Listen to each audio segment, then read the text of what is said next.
Boa noite, boa noite, boa noite. Estamos chegando para mais uma edição do nosso podcast da Revista Recôncavo. Você já sabe, né? Toda quarta-feira, ali a partir das 19 horas, a gente com bate-papo, trazendo uma conversa muito interessante para você. E hoje a gente tem a felicidade, tem uma honra de trazer para conversar com a gente o Padre Gabriel Vilaverde, muito querido, muito conhecido aqui em toda a região. É impressionante, Padre, a gente estava conversando e quando a gente soltou o card, né, sempre rola, poxa, quem vai é a pessoa que vai, eu gosto muito, mas seu nome foi unanimidade, todo mundo parabenizando, todo mundo elogiando, dizendo que ia assistir.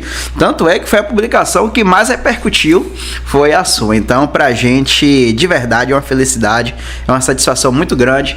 Eu vou chamar de você, viu, Padre? Pra gente manter um ambiente mais descontraído. Fique tranquilo. Mas ter você aqui com a gente, sem dúvidas, é muito especial. Boa noite, seja bem-vinda. Boa noite, Diego. Boa noite a toda a equipe do Revista Recôncavo. Alegria minha, né, estar aqui com vocês nesta noite. É uma honra ser convidado para esse podcast. Como eu te falei há poucos minutos, né? Teria outros 2 compromissos, né, para hoje, mas o convite para estar aqui chegou primeiro e eu fiz questão de estar presente. Então agradeço a você e a toda a equipe. A gente que agradece, Padre, sua presença, como eu já falei, e eu tava preocupado, viu? Não nego não, eu digo, rapaz, o Padre é muito importante, será que... muito importante, muito ocupado, será que o Padre vai mesmo, rapaz? E graças a Deus tá aqui. Aí faltando uns 20 minutos para 7, você me manda a mensagem de tá, agora não tem jeito não, agora vai cancelar.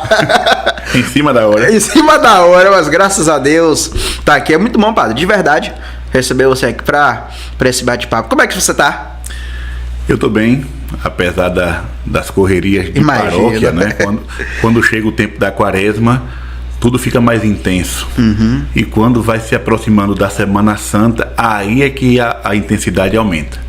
Porque parece que todo mundo se lembra de se confessar, todo mundo se lembra de pedir uma bênção, todo mundo se lembra de Deus, digamos assim, né? Então, até aqueles que não frequentam muito a igreja aparecem para pedir uma bênção, um conselho, uma confissão, e aí esse tempo é bem corrido. É interessante que eu fiz o convite para acontecer na semana seguinte, que seria já na Semana Santa, né? E aí, justamente por isso, né? Porque as pessoas estão mais próximas ali, elas se aproximam mais da igreja, mas a gente entende que sua agenda era impossível. Eu acho que padre nenhum na face da terra na Semana Santa vai estar disponível. É demais. Mas bacana, Padre, além de Padre, claro, né, que o nome já fala, o título já fala, as pessoas já lhe conhecem como Padre Gabriel Vilaverde. O que é que você gosta de fazer? Eu sei ali que você gosta de fazer muita coisa. O que é que você gosta de fazer, Padre? Eu gosto de dormir. Dá tempo, né? De comer, de dormir, brincando. Olha, assim... O pessoal pergunta se eu queria ser padre desde pequeno, desde criança. Eu ia perguntar. Na verdade, o meu pensamento sempre foi voltado para o lado da música. Porque já ali com 4, 5 anos de idade, minha vida era essa. Era ficar transformando panela em bateria, ficar o dia todo com o rádio ligado. Tinha dia que meu pai e minha mãe brigavam, desliga esse rádio, não é hora de estar com o rádio ligado. Às vezes eu queria ouvir rádio à noite, de manhã cedo eu acordava, ligava o rádio. Então sempre com essa coisa de música na cabeça. Chegava o aniversário, as pessoas, ao invés de me dar roupa, brinquedo, sapato, me dava era fita naquela época, né? Fita, CD, instrumento de brinquedo. Então o meu mundo sempre foi essa questão musical. Só que eu tive aula de teclado, comecei a tocar violão, mas o meu pai sempre me dizia: Gabriel, tenha cuidado com essa coisa de música. Por quê? Porque música é uma questão de sorte. Aí eu ficava chateado, né? Sinceramente, eu não gostava não. Eu queria, porque queria ir por esse caminho. Mas ele dizia assim: eu morei em Salvador e quando eu ia assim num barzinho, em qualquer lugar, tinha lá um cantor muito bom, tocando um violão, tocando um teclado, cantando super bem, mas vivendo de esmola, podemos dizer, né? Da doação que o povo deixava ali, como se deixam uma gorjeta pro garçom. enquanto pessoas que não cantam nada e não tocam nada vão para a Globo, fazem sucesso e explodem nacionalmente. E hoje eu vejo que ele estava certo. Hoje nós vemos aí pessoas que não têm nenhuma aptidão musical, mas que fazem um sucesso estrondoso, estão ricos vivendo dessa forma, enquanto pessoas que são verdadeiros profissionais estão cantando em barzinho, estão cantando na noite para poder tirar o sustento de dentro de casa. Então, quando ele dizia assim, música é sorte. Se você tiver sorte, você vai para frente. Se não, você pode ser bom como for, vai padecer. E a gente se questiona, né, rapaz? Como é que esse cantor faz tanto sucesso, rapaz? O nosso ouvido dói quando ouve a voz dessa pessoa, né? Nosso ouvido dói. Mas essa pessoa são milionários, né? Essas pessoas são milionárias. E a gente começa a entender que o que é ruim também pode crescer, né? O que é ruim também pode ter audiência. Sim. E muitas vezes o que é bom não tem. Por exemplo, hoje, se eu chego numa praça pública com um carro tocando um Roberto Carlos, um Amado Batista, uma música clássica, ou seja lá o que for, um Luiz Gonzaga, algumas pessoas podem gostar.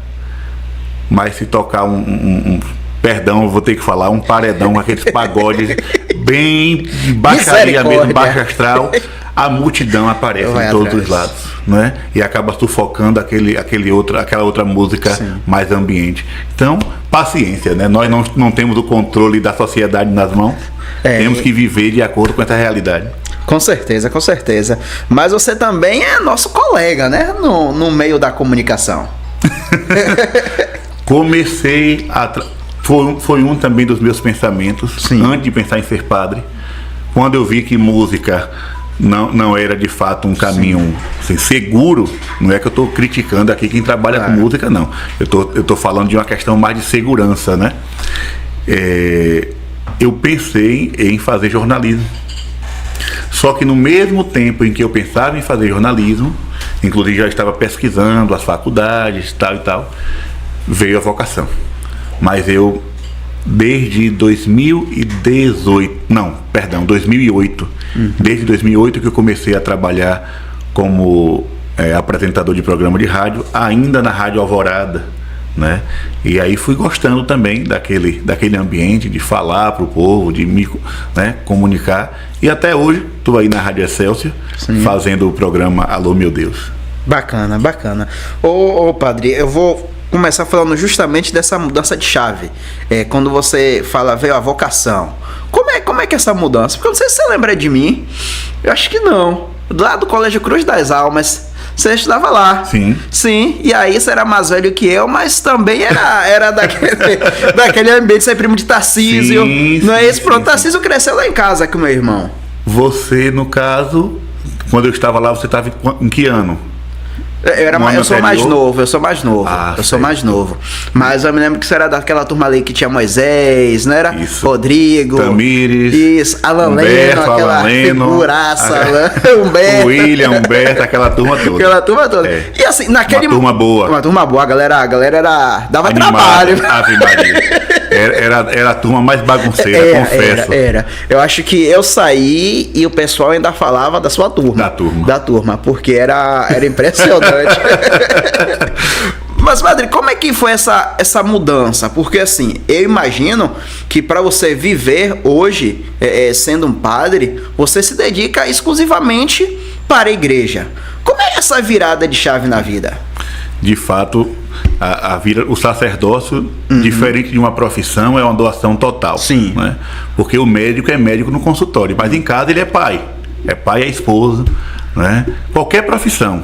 Durante o seu trabalho você está ali exercendo o seu conhecimento, mas em casa você é uma pessoa comum, diferente do sacerdócio. O sacerdócio, ele implica uma adesão total, ao ponto de que eu posso estar em casa, jantando, me preparando para dormir, e se alguém ligar, padre, tem uma pessoa morrendo, vem aqui dar a extrema-unção, eu tenho que correr para lá.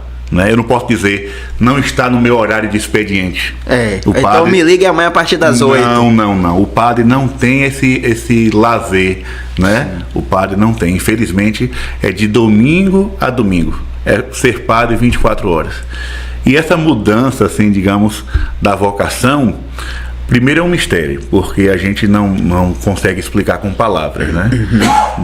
Eu sempre fui católico, graças a Deus, nasci em família católica, ali naquela região do Batatã, perto do Bom Gosto. Bom Gosto, né? 31. Aquela região do Batatã. E sempre fui dedicado às coisas da igreja, participei de grupo de jovens, fui um tempo da Legião de Maria, mas assim, sem essa ideia de querer ser sacerdote. Depois, ali já com meus 16, 17 anos, eu tive algumas experiências, digamos assim, espirituais, que foram, digamos assim, foi um divisor de águas na minha vida. Eu posso aqui citar algumas. Claro. A minha experiência no seminário de vida no Espírito Santo, que aconteceu aqui em Cruz das Almas, organizado pela Renovação Carismática, foi um momento marcante na minha vida. Um retiro de carnaval que eu participei em Cabaceira do Paraguaçu, com a família Donai, que hoje é a família Anauim. Um abraço ao diácono Renato. As minhas experiências em Anguera, as romarias que eu fazia para lá, e uma pregação que eu escutei do saudoso Padre Léo, da Canção Nova, já falecido.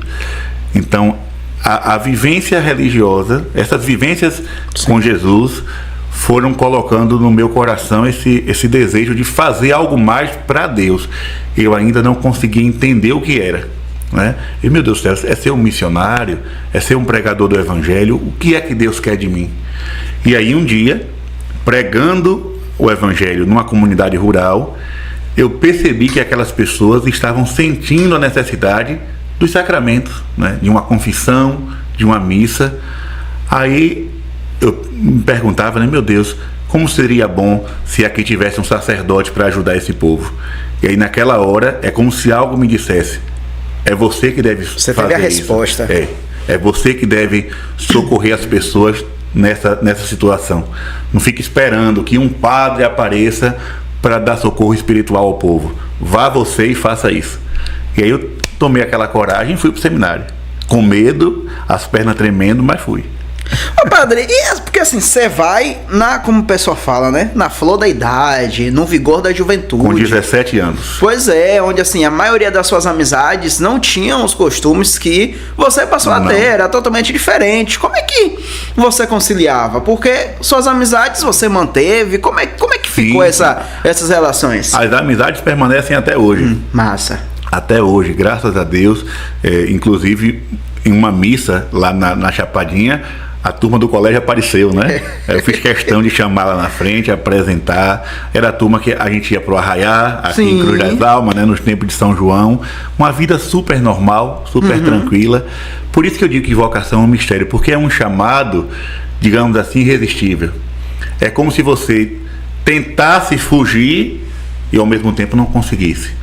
Eu costumo dizer assim, eu seria feliz fazendo outras coisas, mas não seria 100% feliz como na vocação.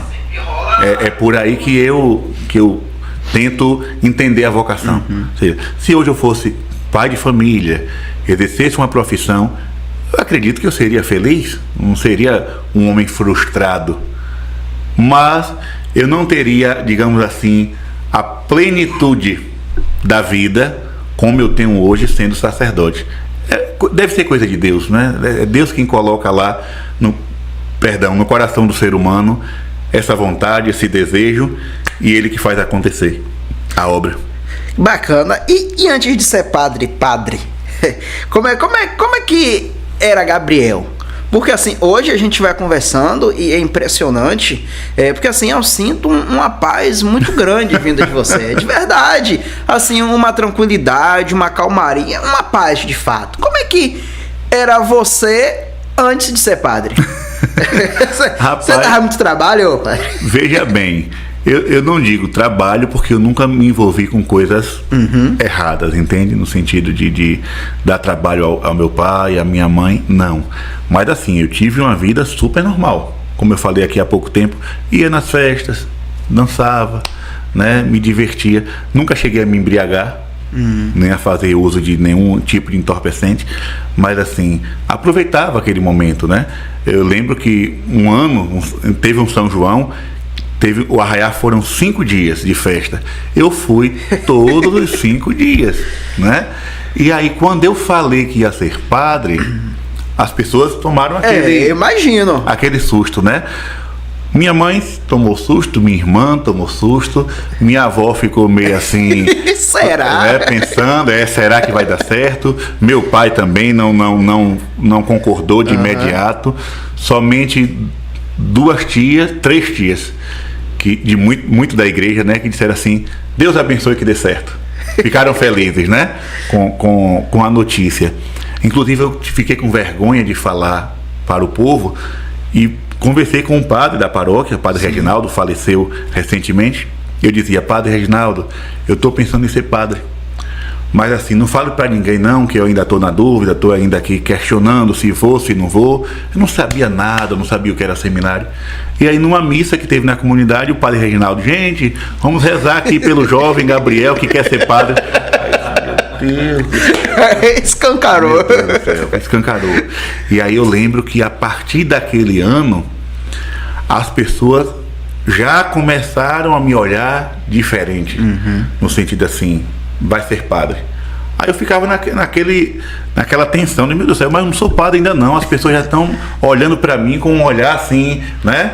Uma pessoa é padre, vai ser padre, como se fosse um ET, né? Meu Deus, eu sou um extraterrestre. Mudou assim da noite pro dia. Não, mas a mudança é uma coisa que vai acontecendo paulatinamente. Eu não era assim. Eu posso dizer que no seminário eu entrei um Gabriel e saí outro. Olhando assim os primeiros meses, eu sempre fui muito religioso. Sim. Sempre gostei das coisas da igreja, sempre estive presente nas coisas da igreja, mas assim, para ser uma pessoa mais paciente, né? Ser mais atento ao que os outros dizem, eu não tinha nada disso. Eu não tinha paciência de escutar as pessoas, eu não tinha paciência de me concentrar no que eu estava fazendo. Eu era muito elétrico, muito intenso em tudo que fazia, né? E o seminário foi me moldando, né? Me moldando. Eu não tinha muita organização do meu dia a dia. Se desse para fazer, eu fazia. Se não desse, deixa para amanhã, né? O seminário foi me regrando. Não, a vida tem que ser assim, não é bem por aí, né? Os estudos, por exemplo, na escola, quando eu gostava de uma matéria, eu estudava. Quando eu não gostava, o professor sofria. Às vezes eu pegava o caderno e ficava desenhando para não escutar o que o professor estava dizendo. Aí, por exemplo, história. Os meninos que estudaram comigo vão lembrar. História era Ricardo? Terceiro ano era Ricardo. Foi o último ano. Foi, terceiro ano. Nessa época, Jussara. Jussara. Isso, um abraço pra ela. Ricardo hoje é meu paroquiano. Eu encontrei Ricardo na barbearia recentemente. E Jussara mora em Santo Antônio de Jesus, Santo Antônio, né? Uma pessoa maravilhosa. Sim.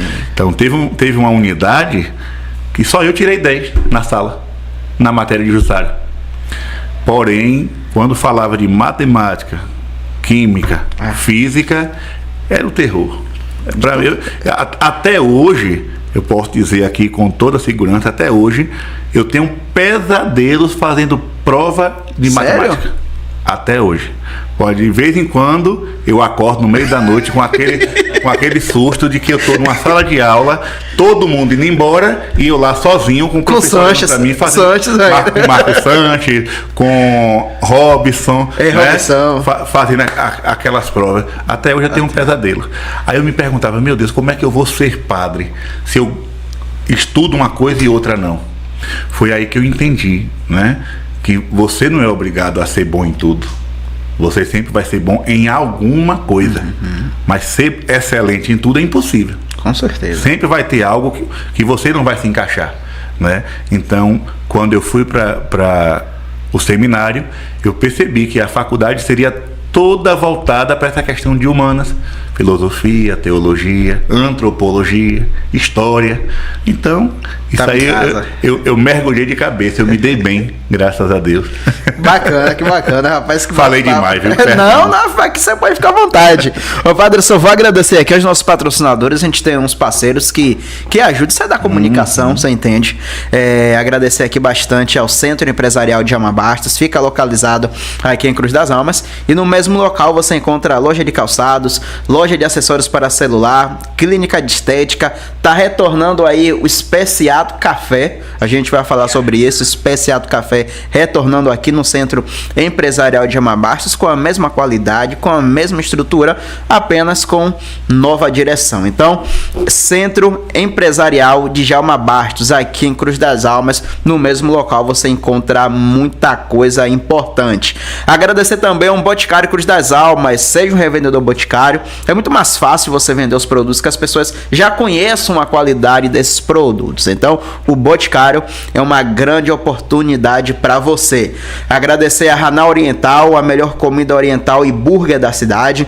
Lá no Instagram, @Haná Oriental, você vai ver as delícias que tem lá, padre. Lá tem yakisobas, rolinhos, sushi, temaki, hambúrguer, tudo lá em Haná Oriental, que fica localizado ali na Praça Senador Temístocles. Agradecer a Empório Girassol, suplementos e produtos naturais, na Empório Girassol, e a Versátil Estamparia, encomende camisas personalizadas, canecas, chinelos, squeezes, uniformes, tudo lá na Versátil Estamparia. Chegando no São João também, se você está pensando em fazer aquela festa de família, aquele bloquinho de São João, procure a Versátil Estamparia o mais rápido possível. Já está chegando muitas encomendas, então não fique sem fazer a sua camisa do seu bloquinho de São João. Inclusive, padre, essa caneca é um presente para você, é uma parceria aí do site Revista Recôncavo com a Versátil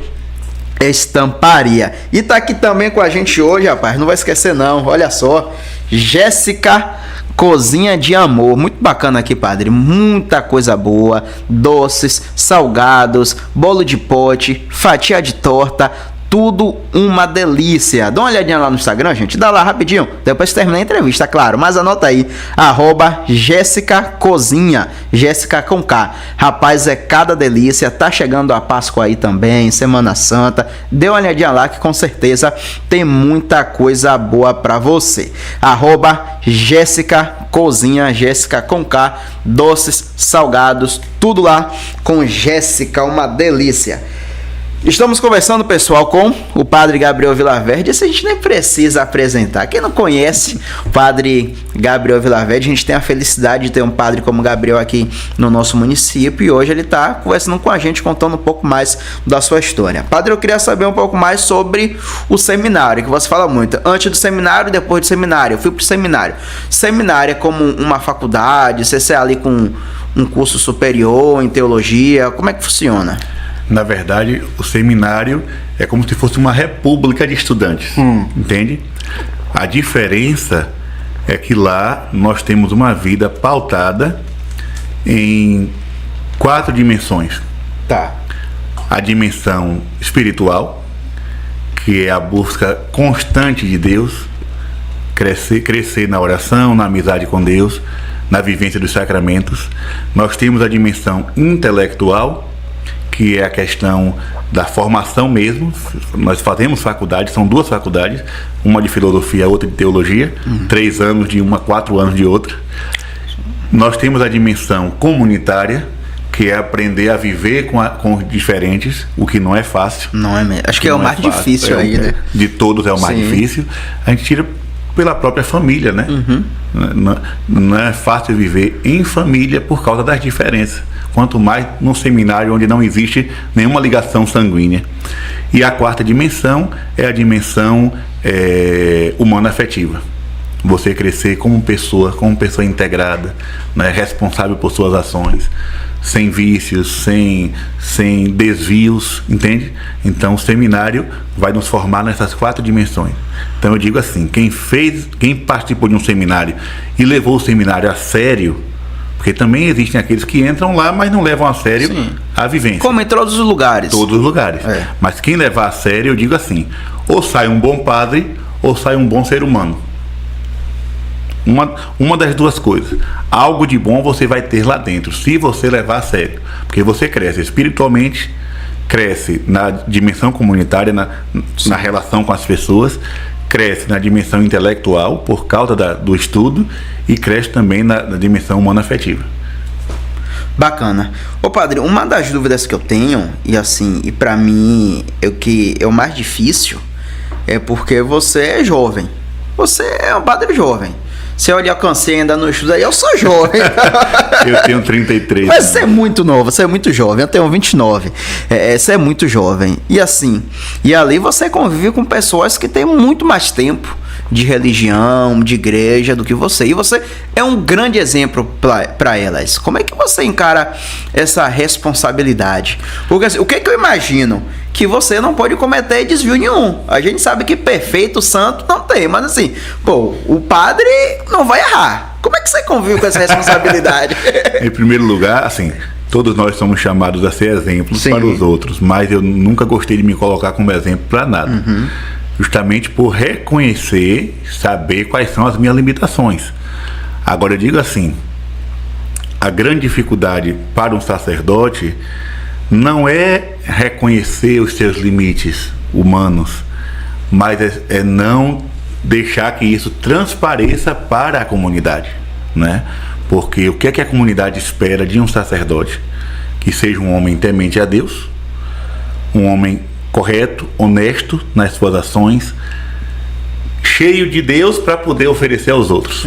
Então, assim, no meu dia a dia, eu me esforço, posso dizer com tranquilidade, me esforço para poder corresponder a essa realidade, mesmo sabendo de todas as minhas imperfeições, que não morrem no dia que o bispo bota a mão na cabeça do rapaz e diz: agora a partir de hoje você é sacerdote segundo a ordem de Melquisedeque.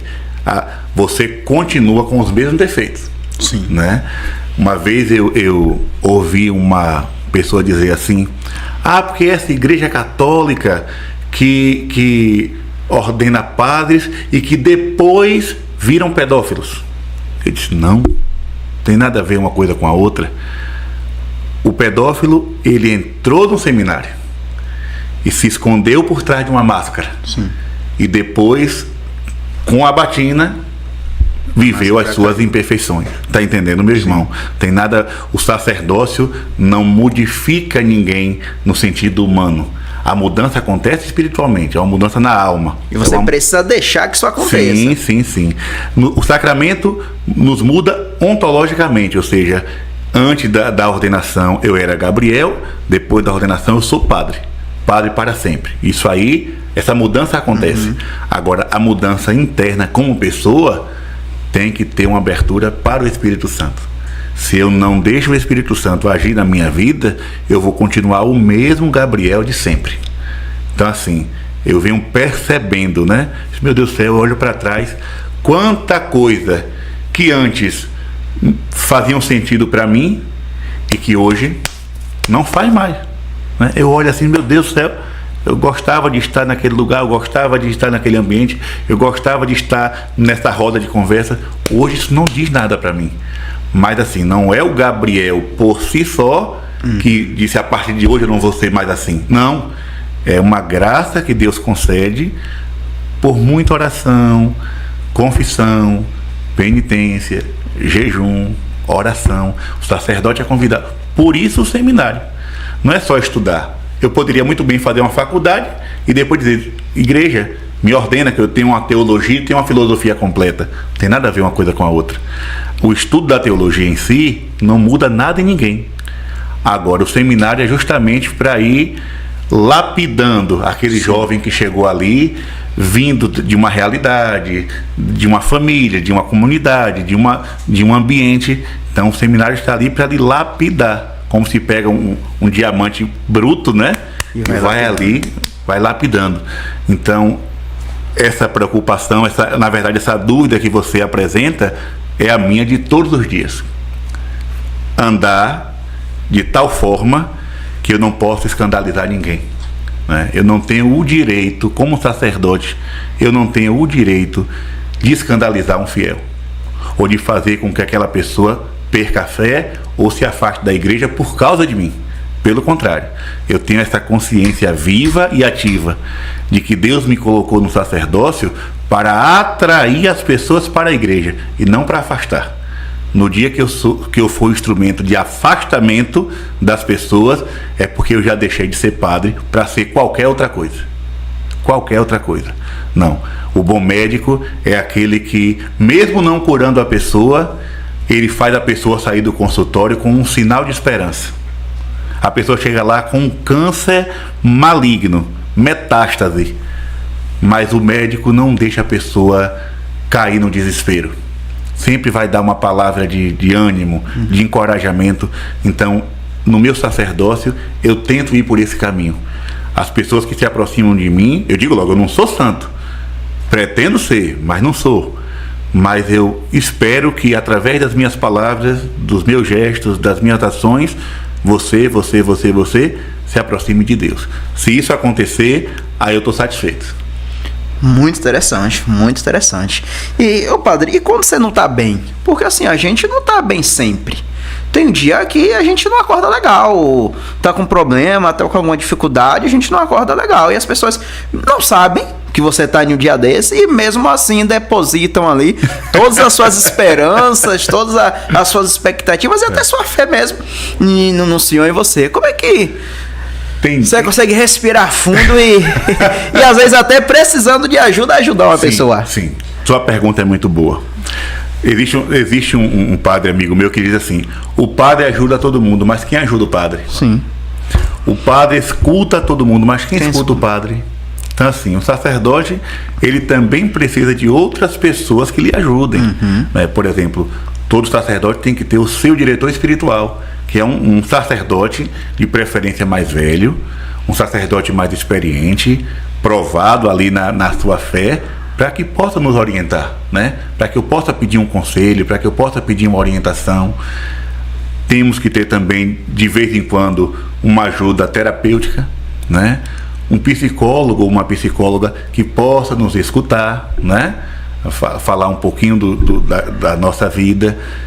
Ajuda médica, né? O povo não sabe disso, mas o padre também fica doente. O padre precisa tomar remédio, o padre precisa ir no médico de vez em quando, mas eu fico observando isso. Às vezes eu vou para a missa e não estou muito bem, não estou muito bem comigo mesmo, entende? Aí eu fico pensando, meu Deus do céu, quando terminar essa missa aqui, eu espero que ninguém me procure. É o dia que mais procura. É o dia que quando termina tem uma fila. Tem uma fila ali já sentadinha no banco. Padre, esse pessoal aqui quer falar com o senhor.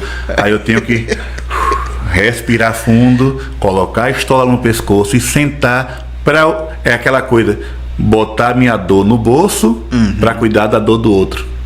A Beata Lindalva, que dia é hoje? 9? Hoje é 9. 9. Pronto. Hoje é o dia do martírio da Beata Lindalva, lá de Salvador, que foi martirizada ali no ano de 93. E a Beata Lindalva, ela dizia assim: o coração é meu e pode sofrer, mas o sorriso é dos outros. Então, essa frase da Beata Lindalva, para mim, também é um motivo de inspiração. Ou seja, eu posso estar vivendo qualquer realidade, mas eu nunca posso me fechar para socorrer alguém.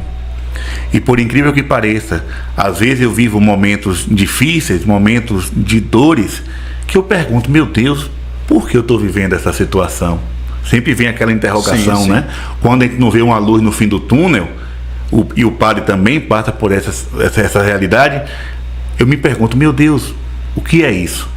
Quando passa a tempestade, e aí vem uma pessoa me procurar contando a mesma situação, aí eu já sei como aconselhar, né?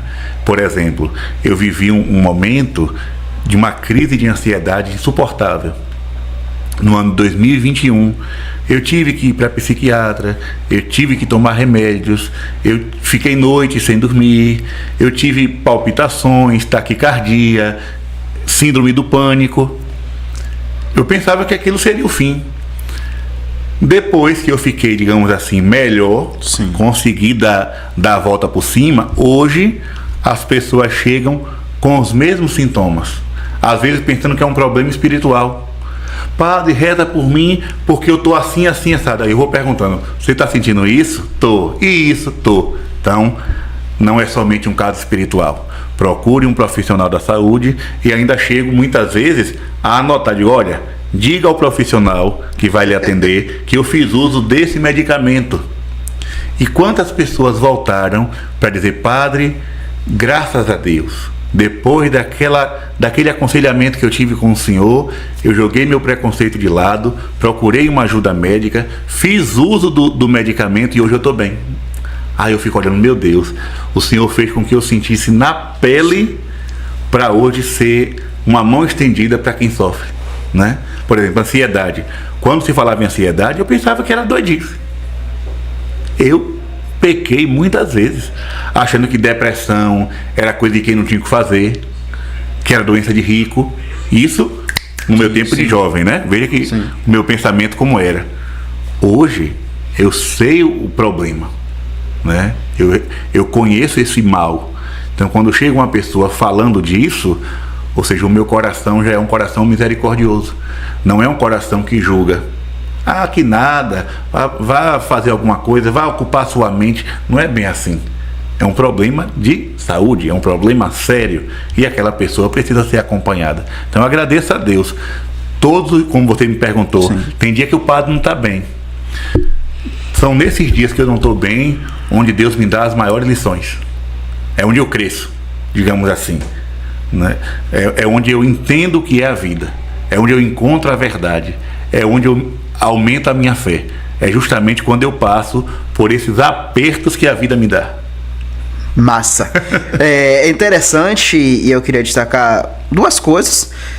Que você fala da importância de procurar um profissional quando não está bem, principalmente psicologicamente, porque a gente escuta muito depressão, ansiedade é falta de Deus, é falta de fé. Então, escutar isso de você como padre, como líder de uma igreja é muito importante para a gente quebrar, como você mesmo falou, né, esses preconceitos que ainda existem sobre depressão.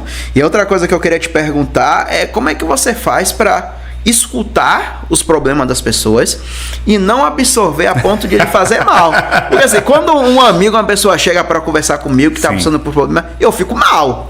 E você deve escutar centenas, milhares. Como é que você consegue, não sei, diferenciar e não sei. Ainda, meu filho, pegando um gancho naquilo que você falou agora, né?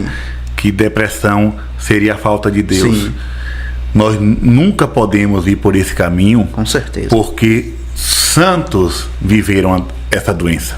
Santos que hoje são canonizados, que estão no altar, que a gente pede a intercessão deles junto a Jesus e que tiveram a depressão na pele, sentiram isso, né? Por exemplo, o próprio Jesus Cristo, Filho de Deus, o Verbo encarnado, quando ele sai da última ceia e vai para o Horto das Oliveiras, né? Que é aquela madrugada tensa que antecipa a sua paixão. Quando ele está no Horto das Oliveiras, ele começa a suar sangue. E ele diz uma frase: a minha alma está triste até a morte. O que é isso, se não for uma depressão? Sim. Ou seja, na noite no Horto das Oliveiras, na véspera da sua morte na cruz, Jesus experimentou a maior angústia que um ser humano pode experimentar. Essa angústia que hoje nós chamamos de depressão. É chegar no último estágio da vida. É perder as esperanças. Tanto é que ele olha para o Pai e diz: Pai, se possível, afasta de mim esse cálice. Mas se não seja feita a tua vontade, a minha vontade, mas sim a tua. Então assim, quando chega alguém com depressão, eu digo: olha, Jesus sabe a tua dor, viu? Jesus sabe a tua dor. Então não é falta de Deus, não. É de fato algo que precisa ser acompanhado. E essa tua pergunta de ouvir as pessoas cansa, viu? Imagino. As pessoas podem pensar que não. Ah, o padre fica ali sentado, ouvindo confissão o dia todo, não dá trabalho nenhum. Na terceira confissão você já está exausto. Agora sim, por exemplo, hoje mesmo, eu fiquei atendendo confissões de 8h30 da manhã até 1h30 da tarde, sem levantar. De 8h30 da manhã a 1h30 da tarde. Chegando gente, saindo, chegando e saindo. Gente de Maragogipe, gente que veio de São Félix, gente que veio daqui de Cruz das Almas, que foi daqui de Cruz das Almas mesmo, da zona rural, da zona urbana. Só que Deus nos dá uma graça. Isso aí eu posso confirmar, porque outros sacerdotes falam a mesma coisa. A gente ouve todo mundo, ouve os pecados, os sofrimentos, as angústias de todo mundo que vai ali, mas quando a gente tira aquela estola do pescoço e vai para casa, é como se passasse uma borracha na nossa cabeça. É como se tudo ficasse ali. Então eu acho que é uma graça que Deus dá, porque o sacerdote, quando ele está sentado naquela cadeira ouvindo os outros, ele não é, como você disse, um amigo ouvindo o outro. Não. O amigo vai sentir aquela dor, o amigo vai sentir aquela compaixão, o amigo vai absorver a dor do outro, né? Como diz aquela música, encosta a tua cabecinha no meu ombro e chora, mas na confissão não. Cristo age por meio do sacerdote. Então eu acredito que todas as dores e todas as angústias ficam nos pés de Jesus mesmo. Porque quando o sacerdote levanta, ele se levanta para outra jornada. Por exemplo, hoje atendi de 8h30 a 1h30, à tarde fui para Tapera celebrar a missa e depois atendi umas 15 pessoas, para depois vir para cá. Então, ainda assim, tem que me escutar aí, né? A pior de todos. Ave Maria. A gente escuta e assim, por graça de Deus, a gente não absolve. Por graça de Deus. Agora, é claro, depois a gente, pelo menos eu, tenho essa preocupação. Rezar por todos aqueles. Ô, padre, como você tá ali escutando? Porque assim, a gente que, pra mim, essa é uma realidade que não faz parte da minha vida. E assim, como é pra você ali? Você deve escutar muita história mirabolante, sabe? Não sei, por mais que seja sério e tal, mas às vezes não dá vontade de, não sei, de dar uma risada e dizer, Fé Maria, miserável pecador, como é que tu faz isso, rapaz? Não, alguns casos são de rir. Alguns casos são de rir. Tem hora que, por exemplo, eu não consigo segurar a risada quando são crianças. Sim. Quando chegam crianças para confessar, eles falam coisas que muitas vezes não é nem pecado, né? E na cabeça dele foi uma coisa horrível, né? Eles vão com vergonha muitas vezes, padre, não sei o que. Aí eu acabo rindo, né? Digo, não, meu filho, fica tranquilo, fica em paz, tem nada a ver com pecado, não. Agora, algumas confissões, não é que a gente fique assustado, eu nunca fiquei. Nunca ouvi uma confissão para ficar assustado. Por mais grave que seja o assunto, eu acho que naquele momento Deus nos dá um olhar de misericórdia tão grande, porque assim, a pessoa já chega ali envergonhada. A começar por aí. Chega envergonhada, chega cabisbaixa, chega ferida, a verdade é essa. Todo mundo que vai para uma feira de confissão está ferida pelo pecado, arrependida. Então assim, se chega ali diante do sacerdote e o sacerdote faz cara de espanto, acaba de acabar com a vida da pessoa, né? Então assim, a gente ouve. Muitas vezes, quando eu percebo que o assunto é muito sério, eu fecho os olhos, justamente para não ficar olhando nos olhos da pessoa, para a pessoa não ficar constrangida, né? Eu fecho os olhos e deixo a pessoa falar livremente, como se estivesse conversando com uma parede. E eu fico ali. Quando termina, aí chega agora a hora do aconselhamento, a hora de fazer. Tem caso, assim, para cada caso uma reação. Nunca é a mesma coisa. Por exemplo, tem caso que a pessoa ouve, tá bom, teus pecados estão perdoados, faz a oração da absolvição e a pessoa vai. Tem casos que é preciso fazer até exorcismo, né? Tem casos de pessoas que chegam e no momento que está ali com o sacerdote, manifesta alguma coisa, né? Alguma entidade, um espírito maligno, e aí o sacerdote tem que parar tudo que está fazendo, fechar as portas para ninguém escutar, né? E ali fazer orações, jogar água benta naquela pessoa até a pessoa voltar ao normal. Às vezes eu fico até preocupado, às vezes eu chego aqui na secretaria, tá ouvindo alguma coisa aí? Não, padre, não tá ouvindo não, né? Já houve caso de pessoas vomitarem na hora da confissão. Então assim, Cada caso, um caso. E o sacerdote tem que estar ali preparado para qualquer coisa. Tem gente que vai forçada, e aí eu digo, olha, forçado não pode. Não adianta. Porque não tem arrependimento. Tem casos que a mãe que arrasta o filho para poder se confessar, mas o filho não está nem um pouco interessado. Eu tenho que dizer, mãe, não é bem assim. Primeiro tem que ter uma conversa, tem que ter um aconselhamento, para depois o coração do rapaz se abrir, né? Tem caso que, uma vez eu fui na casa de um idoso, e aí a filha, padre, confessa meu pai, tem mais de 40 anos, acho que ele nunca se confessou. Ei, quis se confessar tudo de uma vez só. Eu disse, minha filha, eu não posso obrigar a pessoa a se confessar, mas padre, fala com jeitinho que ele vai. Aí eu fui, né? Sentei, fui conversando, perguntando, e aí vai aquela história toda. No final, quando eu estava pronto para dar a absolvição, eu disse, meu senhor, o senhor se arrepende dessas coisas todas que aconteceram no passado? Ele olhou para mim e disse, padre, eu não me arrependo de nada nessa vida. Eu disse, então, tá bom, fique em paz, Deus lhe dê saúde. Levantei e fui embora. Disse, minha filha, fique tranquila. Esse aí não tem jeito não. Não quer se confessar, reda por ele, né? Reda por ele. Mas cada situação que o padre enfrenta, eu imagino, que muitas vezes quem está lá na fila não está sabendo de nada. Sim. Mas aqui, por exemplo, há questões delicadas. Chega um casal para se confessar. Eita, Jesus. E a confissão é sempre particular. Eu não posso atender duas Os pessoas dois ao juntos, mesmo tempo. mesmo sendo casais casados. Mesmo sendo casais casados. O pecado os dois estão unidos numa só carne, mas o pecado é sempre particular. Né? E o pecado tem que ser uma confissão no privado, porque pode ter coisas que vai atingir o casamento. Então tem que ficar no sigilo do sacramento. Imagina. Então o que é que acontece? Muitas vezes entra o marido, faz aquela confissão ali, genérica, pronto, vai em paz. Chega a esposa com outra história totalmente diferente. E agora? Eu não posso dizer o que o marido falou. Eu lembro que uma chegou até... Já lhe perguntou, padre, o que foi que meu marido disse? É isso que eu vou dizer agora. Sério? Uma mulher chegou e disse, padre, meu marido falou isso. Esse é minha filha, eu não sei não. Né? E ali eu tenho que me manter sério e não posso de maneira alguma revelar a confissão do outro. Então assim, são situações que é muito bom ser padre no altar. Sim. Pregar o evangelho, celebrar a missa, tá aqui agora num podcast como esse, dando esse... Isso é mamão com açúcar, né? Como diz o povo. Mas na confissão você tem que estar mesmo na graça de Deus para se preparar para qualquer realidade que chega. Padre, tem algumas mensagens aqui. A gente não vai falar sobre confissão, eu fiquei interessado.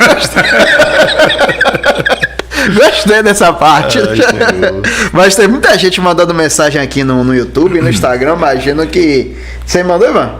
Não, eu faço aí. Pronto, vai fazendo aí que eu vou falando aqui. A Joseita da Silva, Conceição Neves diz aqui boa noite. A Adriana Vilaverde de Souza, imagino que seja alguma familiar sua também. Parente. Tá aqui dando boa noite. Genebaldo Moreira também tá aqui com a gente. Eita. Clara Carolina Santana, boa noite, Padre Gabriel e todos conhecidos. A audiência é toda sua, né? Joelma tá aqui com a gente. Neide Costa, Fátima Sade diz aqui: Padre Gabriel, uma bênção de Deus em minha vida. Faço a novena de Nossa Senhora da Medalha Milagrosa todos os dias, esperando o meu milagre, diz ela aqui. Deise Cavalcante tá aqui. José Pinheiro, Daiane Passos, Isabel Cristina, diz aqui... Isabel Cristina é minha mãe. Ela fala aqui, ó. Deus abençoe, meu filho, que dê muitas forças e proteção divina. Amém. Que Deus e Nossa Senhora. Amém. Massa, né? Sua mãe tá assistindo, um abraço. Manuela Lima diz aqui: boa noite ao nosso Padre Gabriel Vilaverde, da nossa igreja de São Roque da Chapadinha. Tá aqui também com a gente. A Ivone Ferreira, boa noite, Padre Gabriel.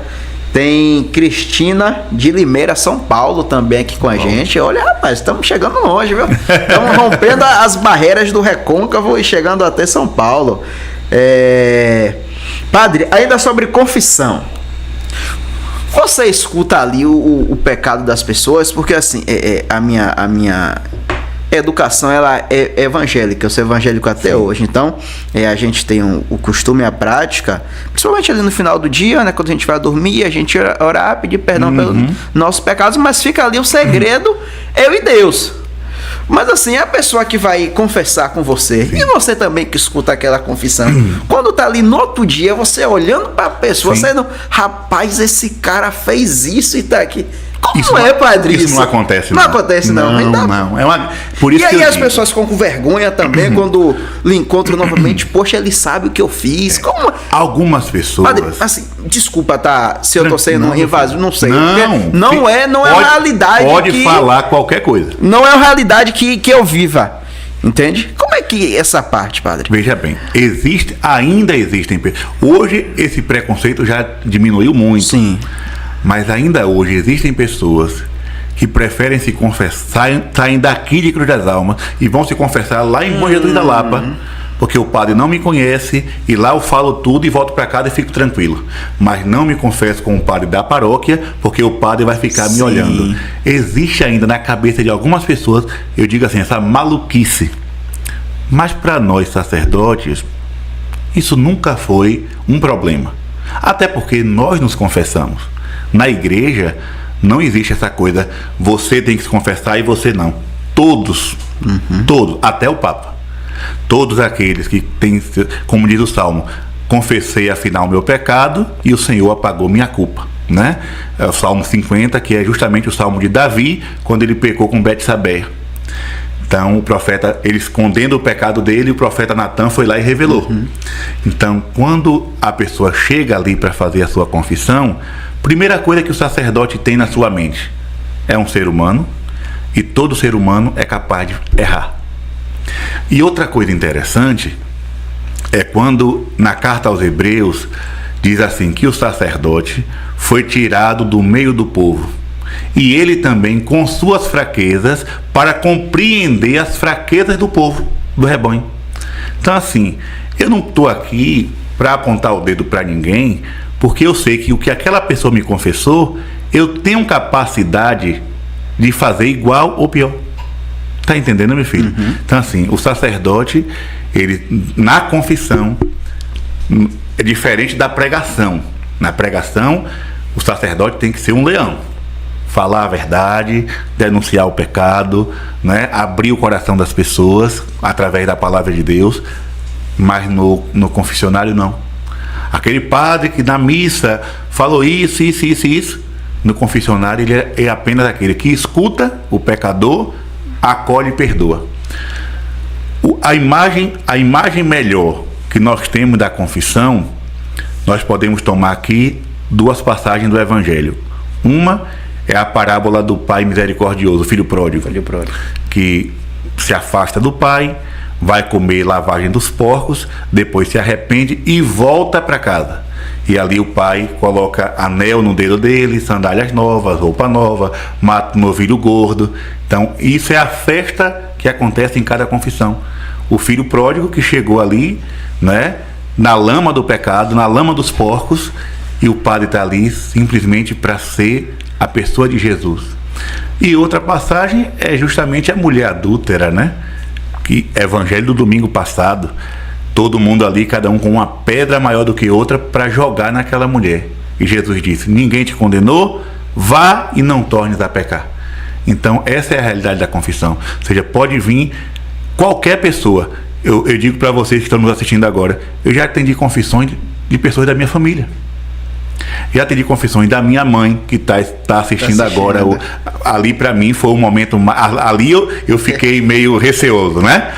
Quando minha mãe disse: ô meu filho, eu quero me confessar. Eu disse: ô mãe, procura outro padre, não sei o quê. Meu pai, eu fiz assim. Sim. Meu pai, quando ele falou em se confessar, eu botei ele no carro, levei para outro sacerdote. Disse: fale tudo que o senhor tem para contar. Minha mãe, eu ainda tive a coragem de sentar e ouvir. Mas assim, já atendi confissão de minha avó, tias, tios, primos, né? Vizinhos. Eu pensava que quando eu me ordenasse padre, ninguém da minha região ia me procurar para se confessar. Justamente por isso, né? Justamente por isso. Vi o Gabriel pequeno, né? conhece Gabriel desde a infância, como é que vai chegar ali agora e abrir o coração e falar os pecados? Por incrível que pareça, desde o meu primeiro ano de sacerdote, quem mais se confessa, quem mais me procura para confessar é justamente aquele povo da região. Batatã, Serraria, Rio dos Pau, região lá de Maragogipe. Eu lembro que a primeira confissão que eu atendi na minha vida foi lá naquela região. Ou seja, totalmente o contrário do que eu pensava. Imaginava. As pessoas vão ter vergonha de se confessar comigo. É o contrário.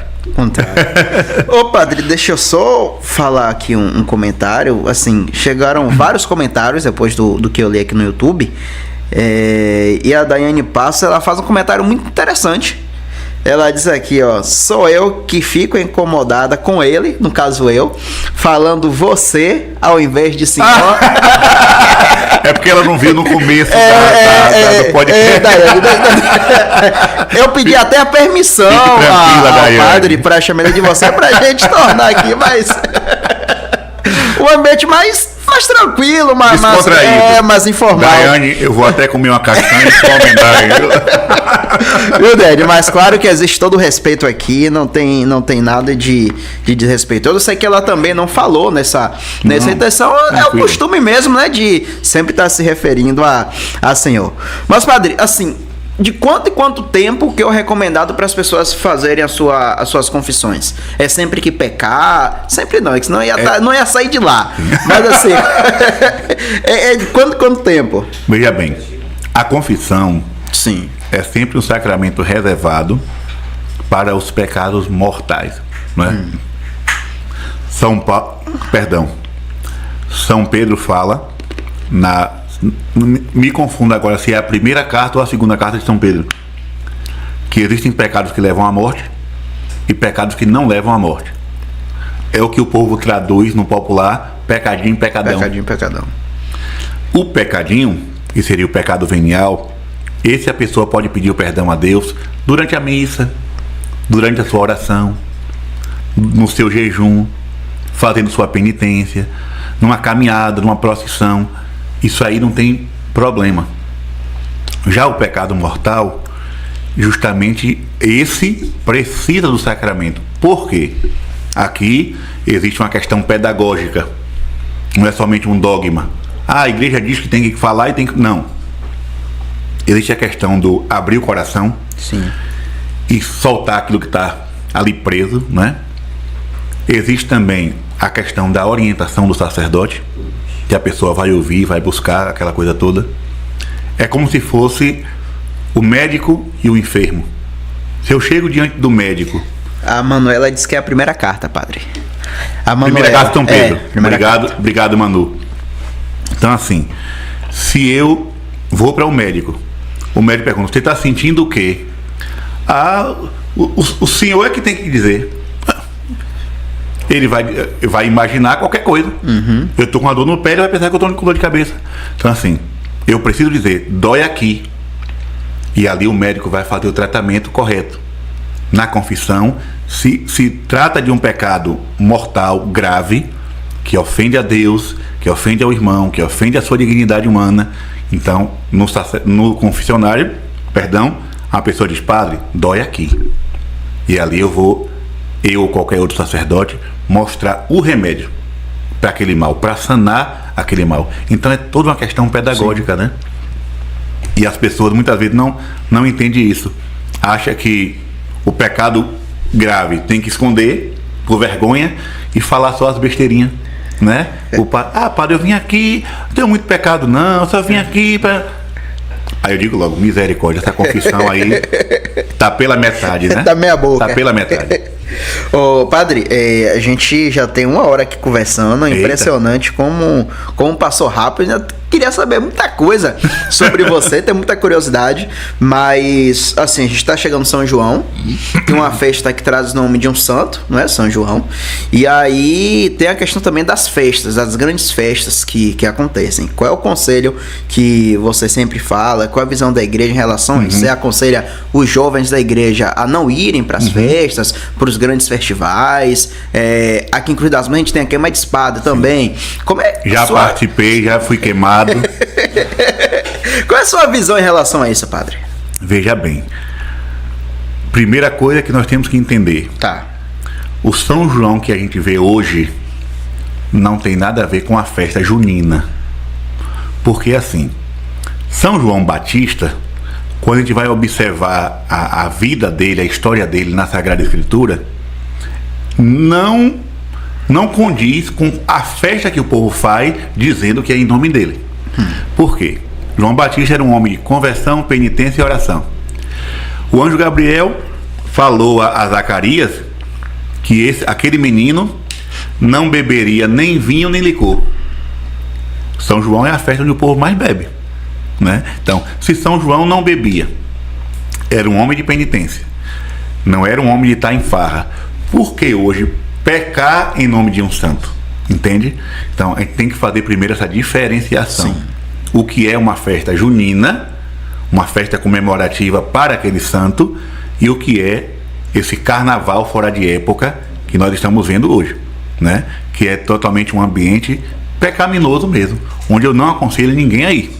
Ninguém a ir. Porque assim, qual é o São João que eu, minha família e as pessoas que eu conheço estão acostumados? É o São João das comidas típicas. Sim.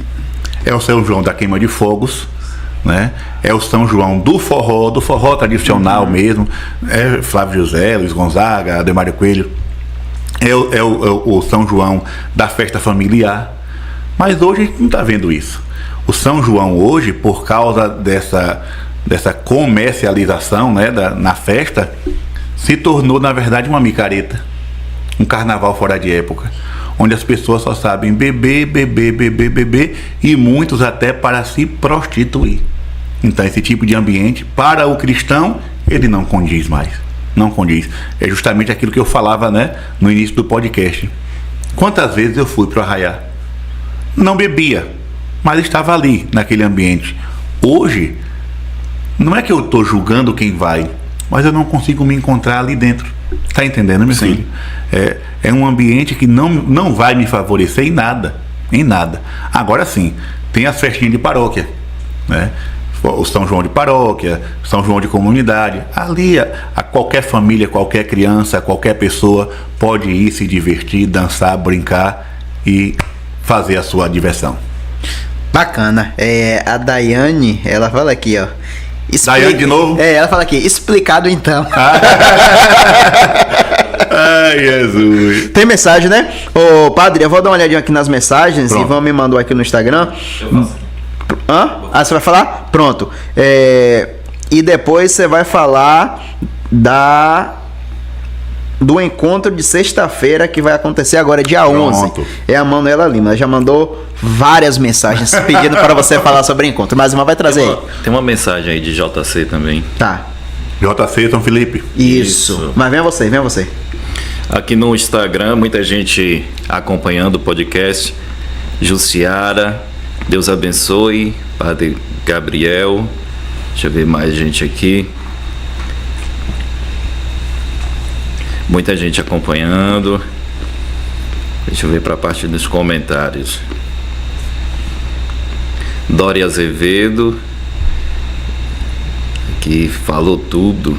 Algum momento aqui da Gilmara Santos. Benção, padre. Deus abençoe. Gilmara Santos. Antônio Jair Costa. Boa noite ao nosso querido Padre Gabriel, da nossa comunidade da Chapadinha, Um abraço, nossa Jair. igreja de São Roque. Deixa eu ver mais aqui. Só para avisar, deixa eu ver aqui. Só para avisar que o Padre Gabriel e Padre Paulo Avelino, a gente vai falar também aqui, né? Dia 11, É dia 11. sexta-feira. A gente ainda vai falar sobre esse assunto.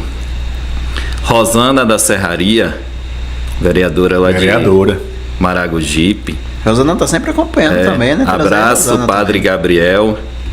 Mandando um abraço aqui. Rosana foi minha amiga do tempo de grupo de jovens. Olha só. Oh, E foi minha colega de escola também.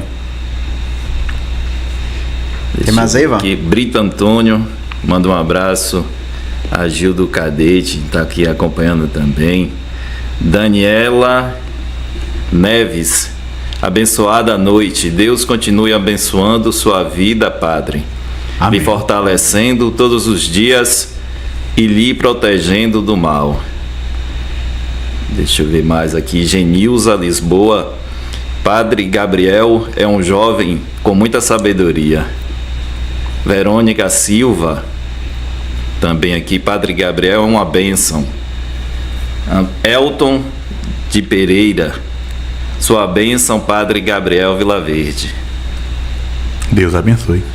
Muita gente acompanhando aqui, viu, Padre? Muita gente mesmo. Graças e o a YouTube Deus. também não para, não. Muita gente aqui dando boa noite, pedindo bênção. Deixa eu ver mais aqui. Glorinha Buri, boa noite. Glorinha Buri, a sua bênção, Padre Gabriel. Deus abençoe. E ela diz aqui também, Deus abençoe o Senhor. Amém, minha Amém. filha. Deixa eu ver mais. Lula Ordelo.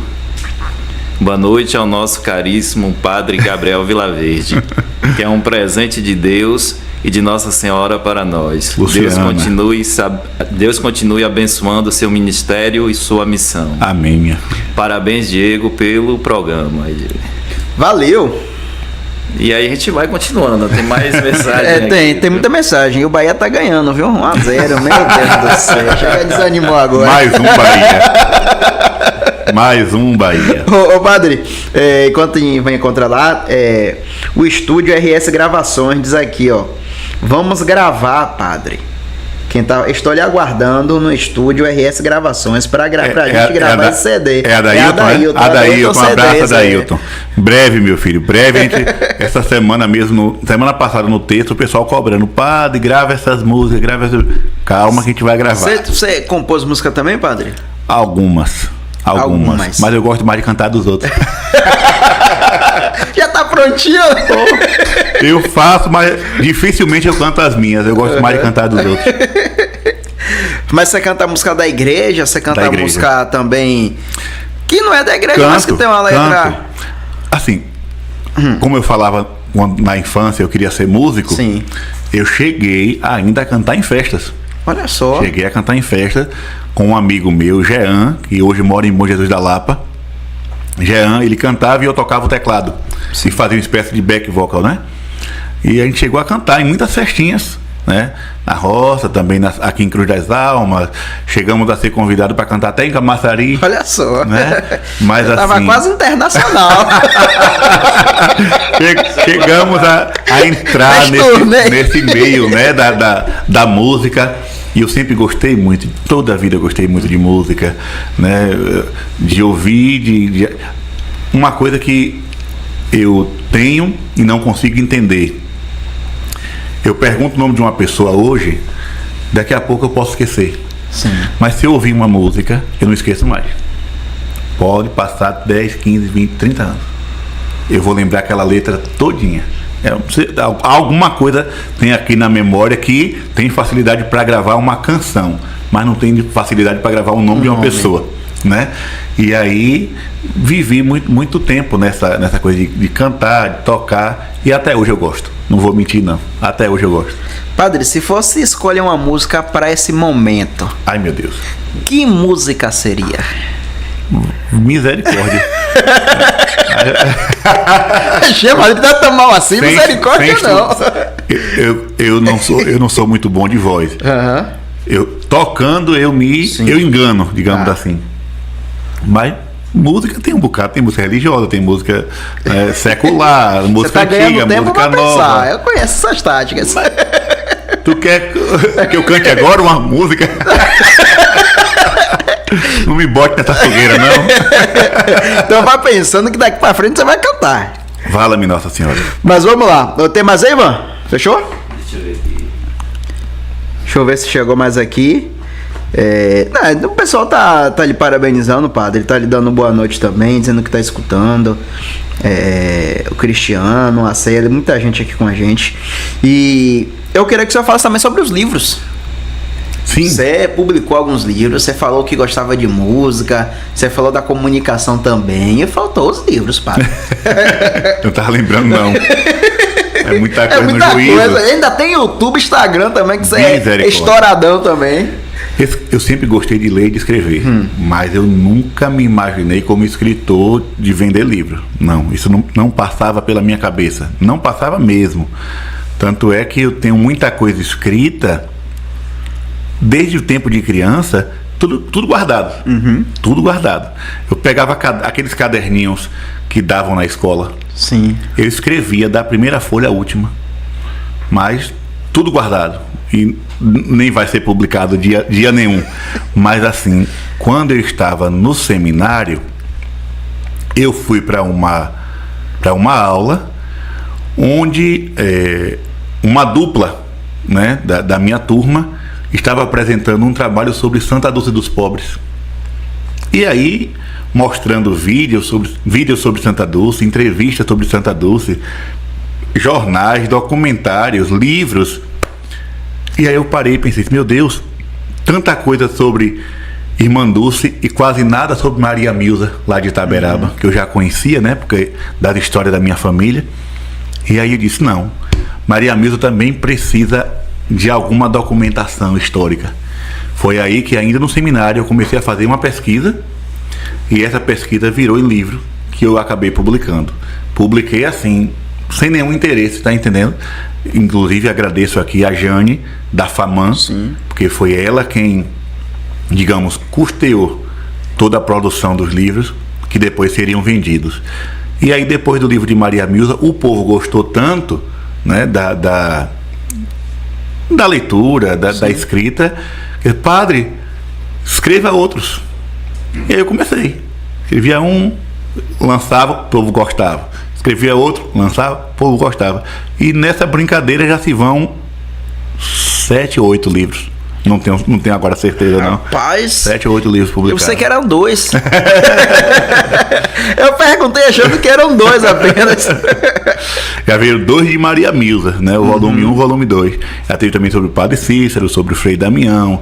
Teve um livro sobre a Virgem Maria. E por aí vai. É muita coisa, venha. Só, já que o senhor falou aí de Maria Milza, o JC ele fala justamente dessa experiência, né? Aqui, que o senhor fale um pouco da experiência com as histórias de Padre Cícero e Maria Milza. JC tá aí. JC repórter, tá abraço, JC. Aparece aqui também, tá rapaz. Ligado. Veja, meus irmãos, essa minha busca por Padre Cícero, Maria Milza, Frei Damião, essas pessoas, é justamente para dar valor e reconhecimento a homens e mulheres que viveram a santidade aqui no Brasil. Porque assim, a gente vê muito falar em santos da Europa, né? Santos da Itália, da Espanha, da França, até mesmo da Alemanha. Mas quando se fala do Brasil, é sempre um olhar de preconceito. A verdade é essa. Falou que é do Brasil, sempre vem um olhar de preconceito. Por exemplo, nós temos Santa Maria Goretti, que foi uma menina, uma jovenzinha martirizada na Itália, conhecida na igreja no mundo inteiro. Mas nós temos Benigna, que foi uma menina da mesma idade, que morreu da mesma forma no interior do Ceará. E se você perguntar na igreja, quase ninguém conhece. Então nós temos testemunho de santidade aqui em terras brasileiras, em solo brasileiro. Porém, a maioria só se apega às devoções que vêm de fora. Eu acho que esse costume no Brasil não é só dos santos, não, é para tudo. É para tudo. Se eu disser assim, esse vinho é brasileiro, Ixi. não é bom não. Ah, não, mas esse vinho aqui é chileno. Ave Maria, bota um pouquinho aqui pra cá. E se der o mesmo vinho e falar que é do Chile, vai dizer que é bom. Vai dizer que é bom. Perfume. Ah, é um perfume francês. Oh, que maravilha, um perfume francês. Mas esse perfume aqui foi feito em São Paulo. Ih, esse daí não presta não. Então isso acaba entrando também na igreja.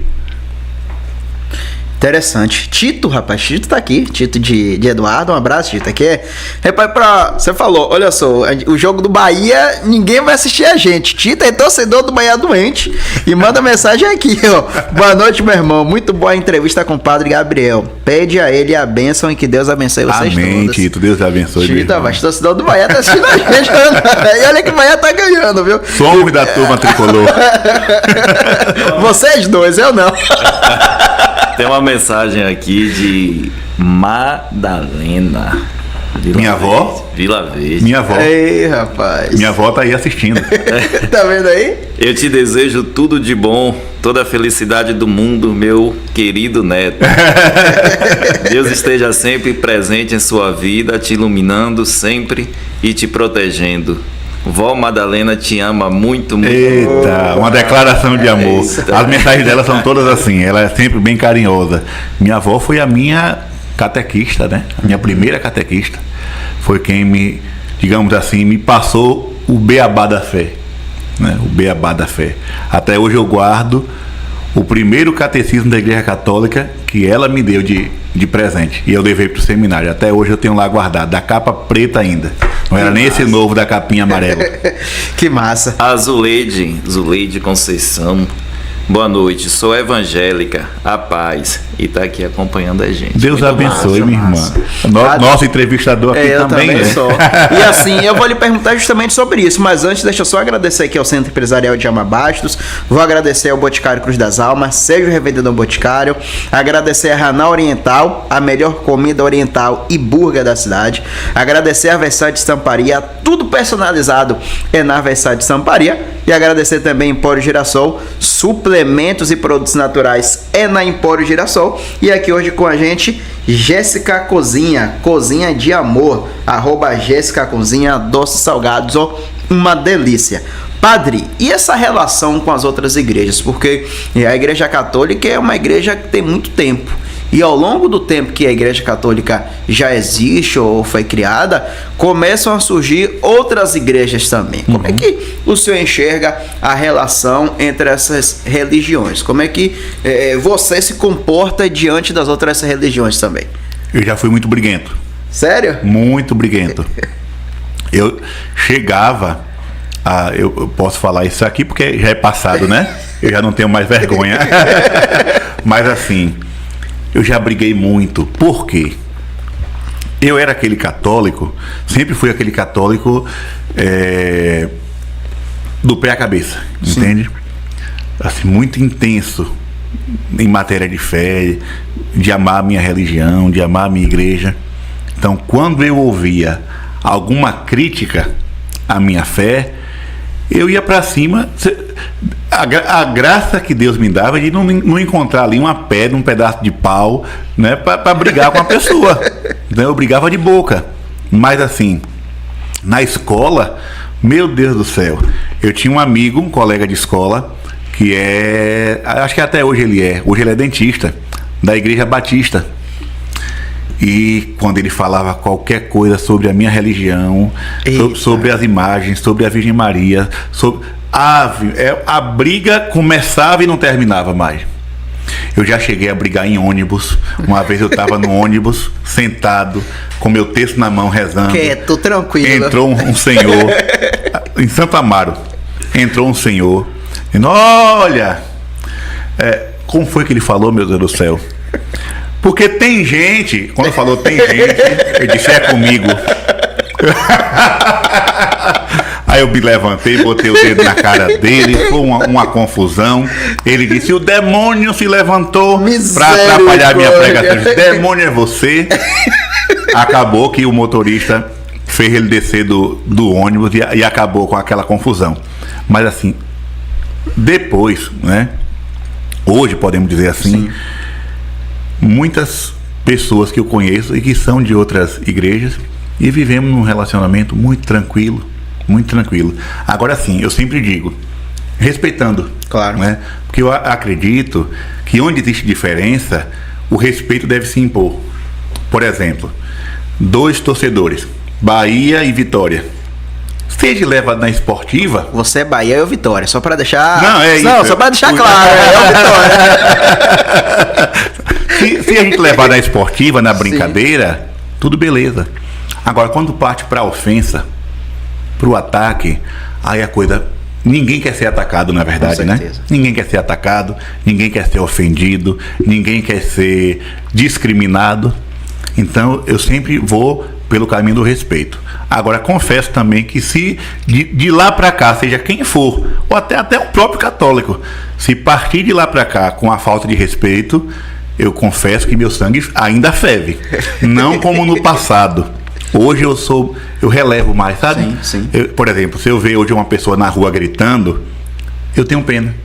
No sentido assim, de gritando besteira. Sim. Não é pregando o evangelho, não. Mas se eu vejo uma pessoa gritando besteira na rua, eu tenho pena, eu passo direto. Antigamente eu brigava, eu enfrentava. Eu já cheguei a brigar na fila do saque de Santo Antônio de Jesus, por causa de religião. Meu pai teve que me apartar, né? Porque... Mas hoje eu confesso, ainda, se vier com falta de respeito, meu sangue ainda ferve. Por exemplo, tem um vídeo meu na internet que é bastante conhecido, que é uma resposta que eu dou a um rapaz chamado David Leonardo. Ele fez uma pregação onde ele dizia que a Virgem Maria se assustou com a visita do anjo porque aquela casa não era digna da visita de um anjo. Aí eu respondi, se a casa onde Maria viveu não era digna da visita de um anjo, como é que o ventre dela foi digno da visita do próprio Deus? Pois é. E aí, mas assim, quando existe o respeito entre religiões, na política, no futebol, é tudo mais tranquilo, né, irmão? Com certeza, é tudo mais com tranquilo. certeza. E tem que ser assim, né, padre? Não tem porquê. Lembra de Moisés? Moisés, que estudou lá no Centro Cruz das Almas. Sim, adventista. Moisés da minha religião, inclusive. Moisés adventista. Nunca briguei com Moisés, acredita? Sim. Meu primo, diga-se de passagem. É teu primo? Mas você vê. Manda um abraço pra ele. Moisés, tocador de violão. Sim. Excelente excelente violonista, né? Moisés estudou comigo 4 anos, se eu não me engano. Foram 4 anos que eu estudei com Moisés. A gente chamava ele de Moisa. Moisa. Nunca brigamos. Ele sempre soube que eu sou católico e eu sempre soube que ele é evangélico, adventista. Mas sempre tivemos uma amizade assim maravilhosa. Chegamos até a tocar juntos. Ele no violão e eu no teclado. Né? Agora com outros que vinha com aquele desaforinho, misericórdia. Eu já briguei demais. A gente fala assim, saiu do espírito, foi pra carne. Não, muitas vezes.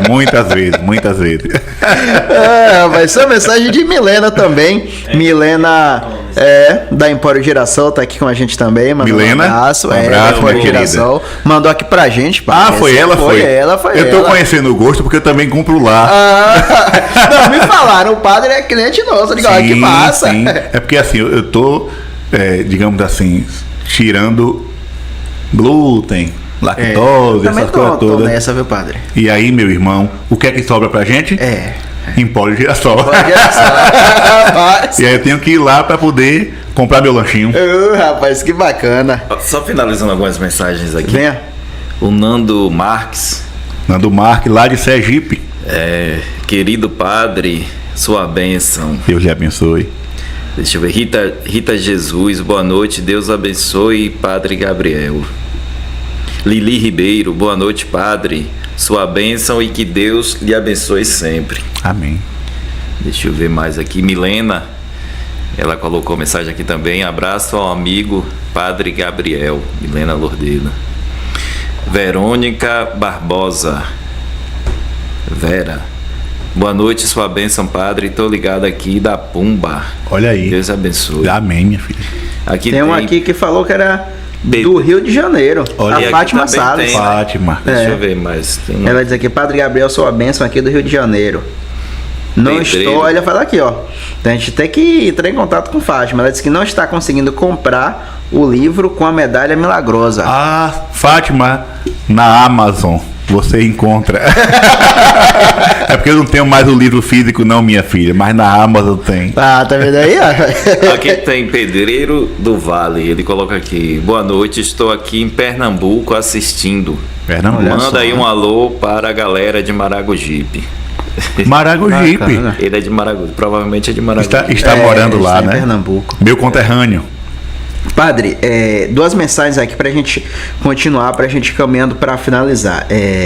A Manuela, eu acho que ela é da parte dos avisos, né? Lá na igreja a gente tem o departamento de comunicação que dá os avisos. Manuela Eu imagino que Manuela seja. Manuela e pronto, já entendi logo. Manu. Porque toda hora ela aparece com um aviso. Ela dá os avisos na missa. E ela diz aqui, ó. Padre, cadê, meu Deus?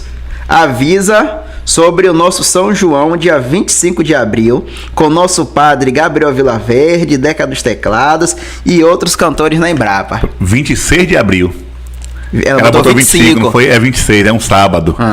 Dia 26. São dois eventos, né? Que estão se aproximando. Um é o de sexta-feira. Sim, que ela já com falou o padre também, Paulo Avelino, então, aqui na Catedral. Seria na Chapadinha, mas aí eu preferi que fosse ali no centro. E o Forró do Tonho, chamado assim, né? Forró do Tonho, que é da comunidade de Santo Antônio, que vai acontecer no dia 26 de abril, lá na Embrapa. E é um forró já tradicional, há muitos anos que acontece essa festa. No ano passado, eles me pediram para cantar, eu acabei fazendo uma brincadeira lá e pediram esse ano de novo para estar lá fazendo essa animação. Eu disse, vamos lá, minha gente. Vamos lá. E o outro comentário que eu queria trazer aqui é de Clara Carolina Santana, que diz aqui, que entrevista, uma catequese para os nossos dias. Padre Gabriel, uma bênção em nossas vidas, nos ensinando a ser cristão verdadeiro. Amém. Clara, eu acho que é do Tuar. Não disse não. Eu Falei, acho que Clara, Clara é do Tuar. Ô, padre, eu tava em dúvida se eu faria essa pergunta, mas... Tenha dúvida não. Não, mas de verdade, tô me sentindo muito à vontade em estar conversando. A gente estava até falando aqui, antes de começar, pô, será que o padre é muito sério? Eu normalmente sou mais brincalhão, como é que vai ser? Mas, graças a Deus, tá um ambiente muito bacana. Mas, padre, não é polêmica, né? Mas um assunto que se comenta bastante em relação do casamento para o padre. Por que é que o padre não pode casar? Sim. Imagino que a igreja... Imagino não, tenho certeza que a igreja abençoa o casamento, mas o padre, ele não pode casar. Sim. Por quê, padre? É uma dúvida, assim, a igreja já respondeu isso há milhares de anos, né? E milhares de vezes, milhões de vezes. Mas assim, ainda é uma pergunta que muita gente não consegue compreender, né? Vejam bem, o celibato no Antigo Testamento, ele não existe. Pelo contrário, no Antigo Testamento, a bênção de Deus, ela é vista como a procriação. Quanto mais filhos tem, mais abençoada a pessoa é. Tanto é que Ana, outras mulheres da Bíblia, se sentiam envergonhadas porque não tinham filhos. E pedia a Deus a graça de gerar para sair daquela maldição, digamos assim, né? Só que com o Novo Testamento nós vamos ver a instauração do novo reino de Deus. Então, João Batista não se casa, o apóstolo Paulo não se casa, o próprio Jesus vai viver a perfeita castidade, o perfeito celibato. E a gente vai encontrar lá em Mateus capítulo 19, Jesus, ele começa falando do casamento. Ele diz assim: quem deixa sua mulher se casa com outra comete adultério, etc e tal. Lá no finalzinho, os discípulos vão dizer: Senhor, se a questão do casamento é assim, então é melhor não se casar. E aí ele responde: há pessoas que nasceram homens que nasceram eunucos, outros que foram feitos por mãos humanas, e ainda um grupo de eunucos que se fizeram assim por causa do reino de Deus. E Jesus termina dizendo: quem puder entender, entenda. Eu acho engraçada essa frase de Jesus, né? Quem puder entender, entenda. Como quem diz assim, muita gente não vai entender. Não vai entender. Mas quem puder entender, eu estou dizendo. Então, o que é eunuco? Eunuco é castrado.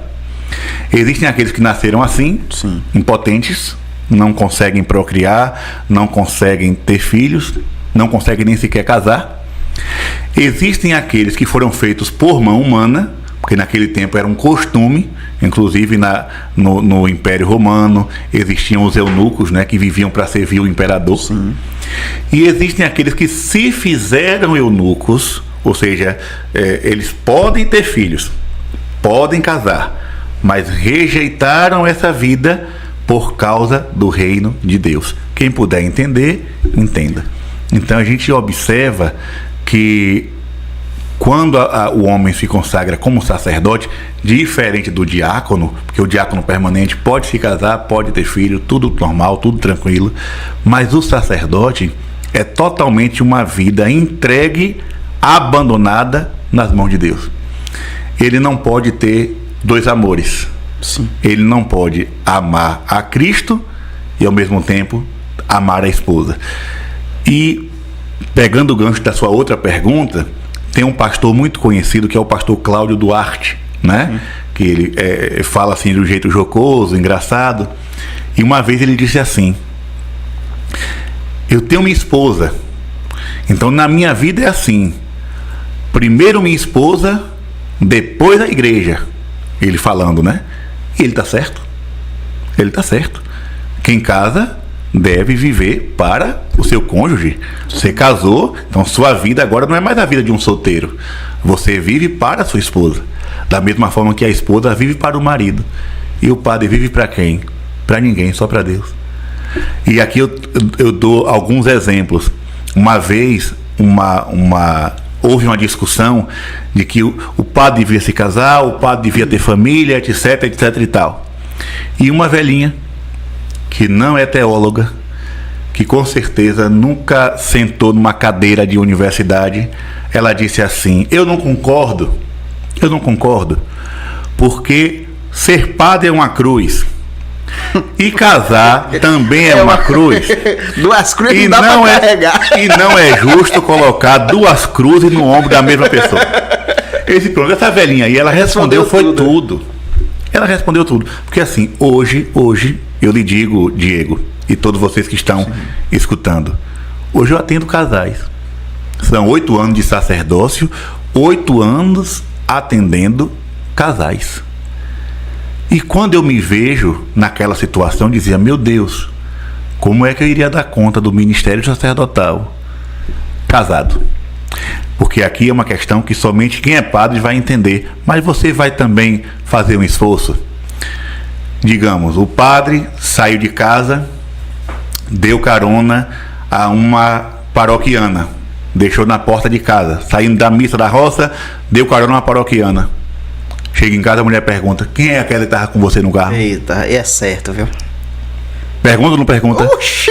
Pergunta. Se chegar em casa, dá sorte de esperar chegar em casa. Pois é.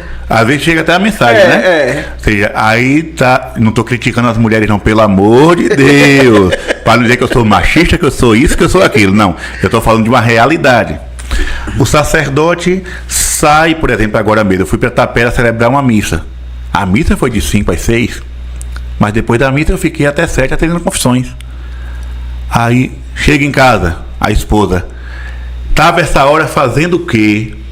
Depois da missa foi pra onde? E o pior de tudo, a missa terminou 6, da igreja pra casa são 20 minutos e os 40 tava é assim, onde? é Tava assim. fazendo o quê? É assim, né? Aí vem a questão do cuidado. Chega domingo, fica pelas roças celebrando 4, 5 missas, não tem tempo para a família, não tem tempo para a mulher, não tem tempo para os filhos. Tudo isso é uma realidade. Sim. A vida matrimonial é uma doação, é uma entrega. E a vida sacerdotal exige de você também uma entrega. Então, se você for conciliar as duas coisas, meu irmão, pode até conciliar, viu? Mas é pesado, muito pesado. Porque o que é que acontece misticamente falando, espiritualmente falando? A esposa do sacerdote é a sua paróquia. E os filhos são os paroquianos. Por exemplo, alguém pode dizer assim: mas padre, o senhor nunca vai poder dar banho no seu filho. E eu não batizo tanta criança? Eu estou dando banho nos meus filhos. O senhor nunca vai sentir o prazer de pegar uma colher de papinha e colocar na boca da criança. E eu não dou a Eucaristia na boca de todos os filhos que chegam ali? Eu não estou alimentando também os meus filhos? Então, assim, é uma ligação esponsal. Eu tenho minha esposa, que é a igreja, e eu tenho meus filhos, que são os paroquianos. Então, graças a Deus, eu falo por mim, não sinto falta, né? Não estou dizendo aqui de realidades sexuais. Sim. Não. Necessidade fisiológicas, biológicas, sexuais, todo ser humano tem. O sacerdote vai abdicar. Mas nesse outro sentido de carência, uma vez a pessoa disse assim: padre, o senhor termina a missa, por exemplo, missa de Natal. Termina a missa de Natal, todo mundo vai para sua família fazer a ceia. E eu vou para onde? Dormir. Vou para casa, sozinho. Ano Novo, se eu não tiver, se uma família não me convidar para chegar meia-noite lá no Réveillon com eles, eu vou para casa dormir. Semana Santa, a família se reúne para comer aquele peixe, para, né, fazer aquela ceia. Eu estou aonde? Estou na igreja fazendo jejum. Aí as pessoas dizem assim: o senhor não sente falta de chegar em casa e ter lá sua família lhe esperando? Eu digo: olha, a melhor coisa, depois de um dia corrido, depois de um dia cheio de gente ao seu redor, a melhor coisa é o seu silêncio.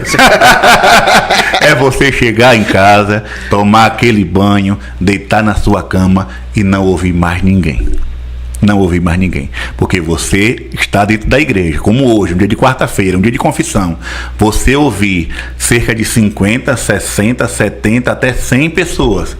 E chegar em casa, ainda ver menino chorando, mulher reclamando. Eita, e conta para pagar. Meu irmão, vamos deixar cada um com sua missão. E que bom que o senhor já respondeu várias perguntas que eu poderia fazer se eu precisar perguntar.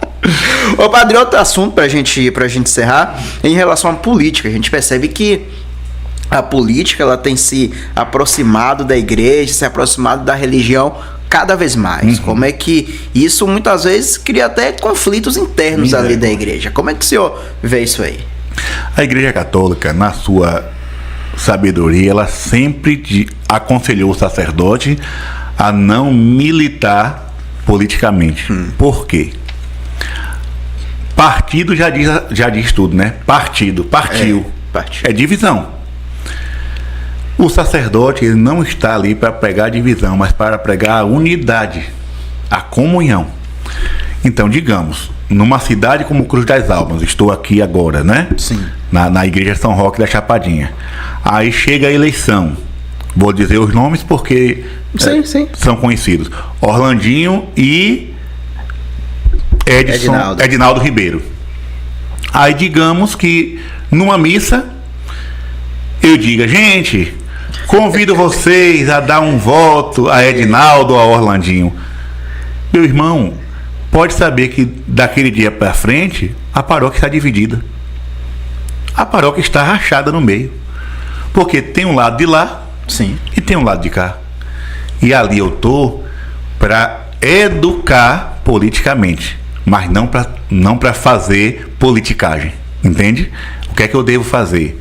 Gente, tenha cuidado com o seu voto, não aceite venda e compra de votos, não se deixe manipular, não se deixe subornar, tenha consciência, olha a pauta, né, o projeto de cada candidato e depois vá para a urna consciente do que está fazendo. Essa é a minha missão como sacerdote. Agora, se eu, a partir teve um ano que eu fiz isso, mas não foi para política de município, não. Foi há uns 6 anos atrás, 6, 7 anos atrás, que eu inventei de emitir uma opinião a respeito de política para presidente da República. Imaginei. Meu irmão, foi a primeira e a última vez. Porque a única coisa que eu ganhei naquela época foram inimigos gratuitos. Hoje, claro que a maioria já se reconciliou, muita gente já até pediu perdão pelas ofensas que me disseram, né? Teve gente que me disse coisas duras, pesadas, depois vieram pedir desculpa, não sei o que. Mas tem pessoas até hoje com um certo ranço de mim por causa de uma opinião que eu emiti. Como cidadão, como quem vota, como quem paga imposto, como quem tem direito. Mas aí eu fiquei curioso agora. Não, nem pergunte. Nem pergunte, meu filho, porque aquilo é um episódio da minha vida que eu faço questão de deletar. É um episódio da minha vida que eu faço. Porque assim, eu tinha pessoas do meu lado. Sim. É isso mesmo, padre, é isso mesmo. Eu lembro que uma vez, nesse mesmo ano, no dia da votação, eu disse assim: eu não vou vestir camisa de cor. Eu vou botar minha batina preta, porque aí. Mas o povo já sabia. teve um que pegou na minha mão, é isso mesmo, padre, o senhor tá certo, não sei o quê, não sei o quê, não sei o quê. E teve outro que olhou pra mim, mas me olhou com tanto ódio, que se o olho dele fosse uma espada, me matava naquela hora. Então assim, eu disse, não, isso não é pra mim não. Isso não é pra mim, eu não tô aqui pra isso, eu sou sacerdote, eu não vou perder minhas forças, eu não vou gastar minhas energias e eu não vou criar inimigos por causa de política não, porque isso, tudo isso passa. Com certeza. Só Cristo não passa. Céus e terras passarão, mas as minhas palavras não passarão. Então eu fico com Jesus Cristo. Eu lembro de uma frase que um padre da Diocese de Amargosa pregou retiro para nós ainda no seminário. Ele disse assim: seminaristas, quando vocês forem padres, não balancem nenhuma bandeira, porque vem um vento, rasga a bandeira e você fica só com um mastro balançando. Feito um palhaço. Segure a cruz, porque a cruz, ela tá firme no chão e ela nunca cai. Bacana. Padre, deixa eu só trazer aqui, vai rapidinho. A Carla Andrade, ela diz aqui: padre, boa noite, sua bênção. Deus abençoe. E ela fala aqui: eu admiro muito o padre Gabriel Vilaverde. Na minha paróquia, sempre falo dele. E ela completa: é o meu sonho conhecer o padre Gabriel Vilaverde. Não sei se está nos planos de Deus. Que esteja, né? Será uma alegria poder lhe encontrar um dia. Bacana. Vem, irmão, vem aqui, a gente vai liberar o padre. Ô padre, é só uma situação que aconteceu. Se o senhor se sentir à vontade. Pode falar. Para falar. Em Não Santo vai apertar Amaro. o padre não, viu, Ivan? Por favor. Acho que foi, eu esqueci. Uma situação que aconteceu em Santo Amaro, que o senhor era pároco Sim. lá e terminou saindo. Sim, sim. Do atentado? Isso. Ah, certo. Ih, rapaz, o senhor sofreu atentado? Quase. Rapaz, não sabia não. Por pouco. Veja bem, eu estava já há 4 anos na paróquia de Nossa Senhora da Soledade, em Acupe de Santo Amaro. Ali Foi quem sua vai primeira pra... paróquia, né? Hã? Foi a sua primeira paróquia? Minha primeira paróquia, né? Ali quem vai para a Praia de Cabo Sul, Sim, Bom sim. Jesus, Salbara. Então eu fiquei ali durante 4 anos. E quando estava para fechar os 4 anos, aconteceu um episódio, porque assim, a rua que dividia, que ficava entre a igreja e a casa paroquial, era uma rua de areia. Quando chovia, Lama. toda a sujeira que vinha lá de cima escorria por aquela rua. Tinha dia de eu ter que rodear um quarteirão para poder celebrar a missa, que eu não podia atravessar. Eu vou ter que comprar uma canoa, um jet ski, né? E eu pedia às autoridades públicas, não faziam nada. Falava com o prefeito, falava com o candidato, falava com o vereador, nada, nenhuma solução, nenhuma resposta. Quando foi um dia, eu convidei os homens da paróquia para fazer um mutirão e fazer ali uma espécie de calçadão, jogar um concreto ali e acabar com aquela sujeira.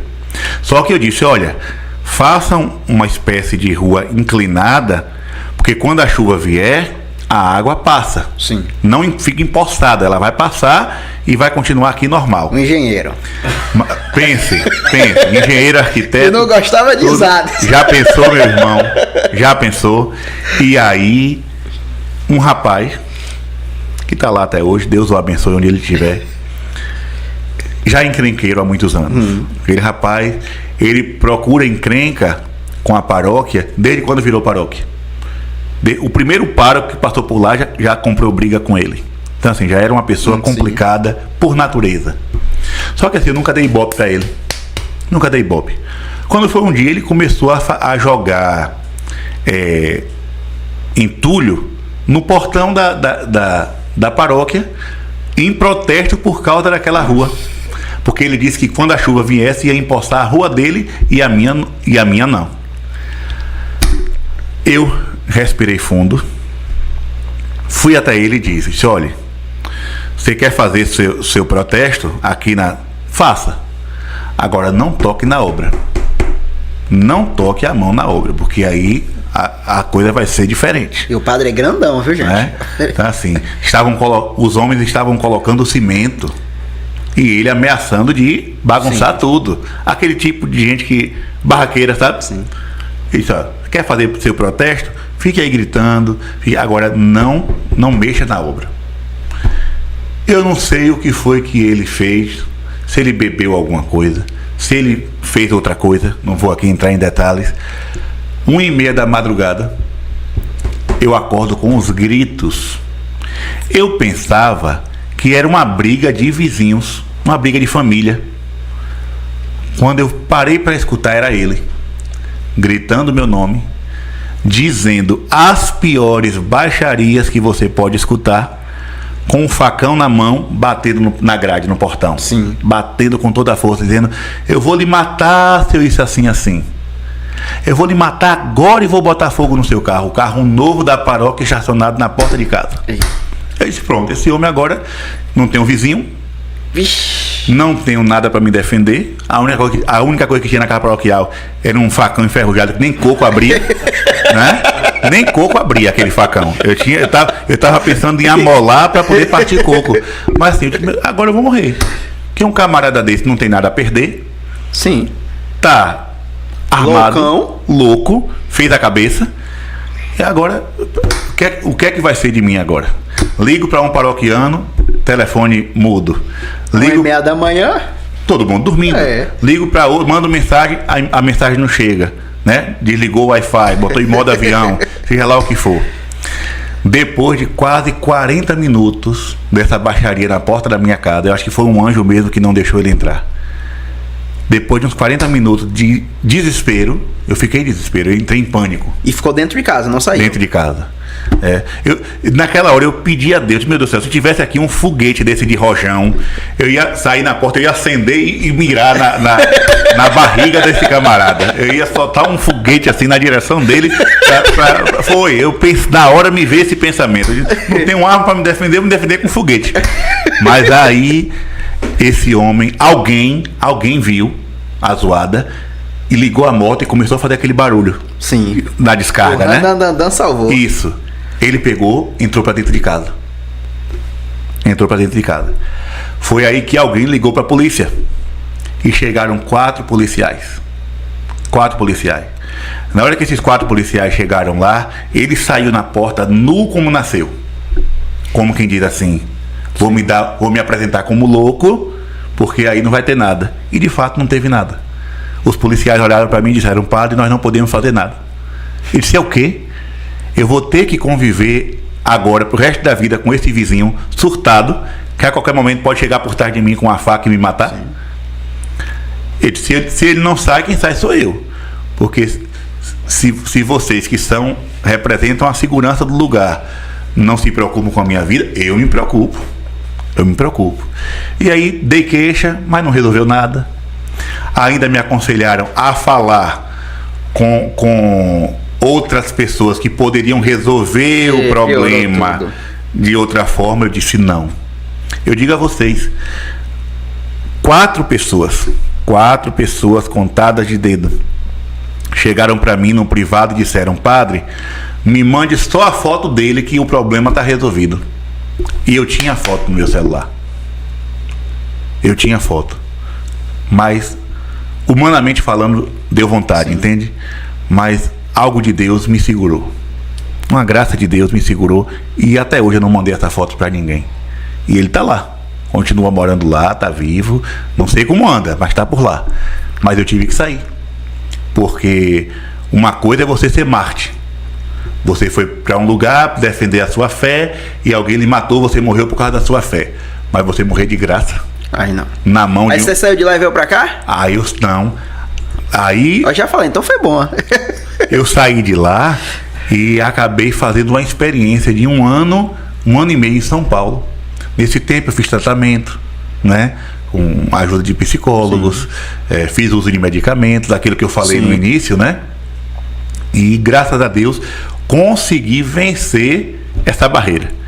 Mas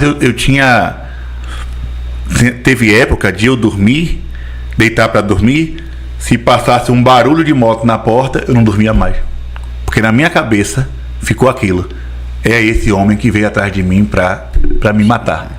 Porque assim, eu sou padre, não posso matar ninguém. Sim. Então assim, eu sou aquele que até para agir em legítima defesa eu tenho que pensar 2 vezes. né? Para não derramar sangue humano. Então eu tô numa situação que eu posso morrer a qualquer hora. Então isso ficou na minha mente muito tempo. Hoje eu posso dizer que venci essa barreira. Graças a Deus. Mas foi muito complicado, foi muito difícil. Padre, pra gente finalizar, eu prometo que é a última. O senhor pensa em ser bispo? Como é que faz para ser bispo? Jesus, qual é o processo? Jesus como é que funciona? sacramentado. Você escolhe, eu quero me tornar bispo agora. Como é, padre? Na verdade, o episcopado na Igreja Católica é feito por indicação. O que é que acontece? O bispo na sua diocese, ele olha para o seu clero. Olha, padre fulano, padre beltrano, padre cicrano, e vê um que tem um certo perfil para assumir essa missão. E aí ele manda o nome desse padre para a Nunciatura Apostólica. A Nunciatura Apostólica faz uma espécie de exame, manda uma carta para vários padres, fazendo um questionário. Você conhece padre fulano de tal? Tudo isso no segredo, viu? Tudo Sem isso, a pessoa saber. Não. Sem o padre sabendo. Tudo isso em sigilo. Você conhece padre fulano de tal, sim ou não? Aí você responde. Se disser sim, aí vem. Ele é assim, ele é assado, o que ele faz? Todo um questionamento. As cartas são devolvidas, carimbadas, seladas e devolvidas. Aí depois que a igreja analisa tudo, aí ela manda uma carta para o padre que foi investigado. Sim. Você aceita a missão de ser episcopo? E aí ele vai dizer sim ou não. Muitos disseram não. Alguns dizem sim e abraçam essa missão.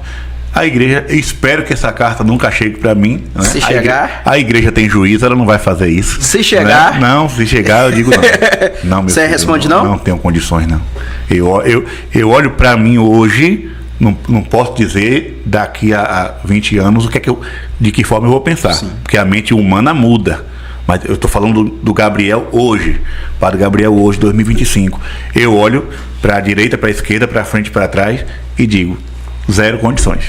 Não sei. É uma missão que eu não teria coragem de abraçar, porque o sacerdócio já exige muito e o episcopado exige muito mais. Muito mais. Padre, só tenho que lhe agradecer por esse bate-papo, mas não pense que eu esqueci, não. Nem eu, nem você, pelo minha jeito. Nossa Senhora.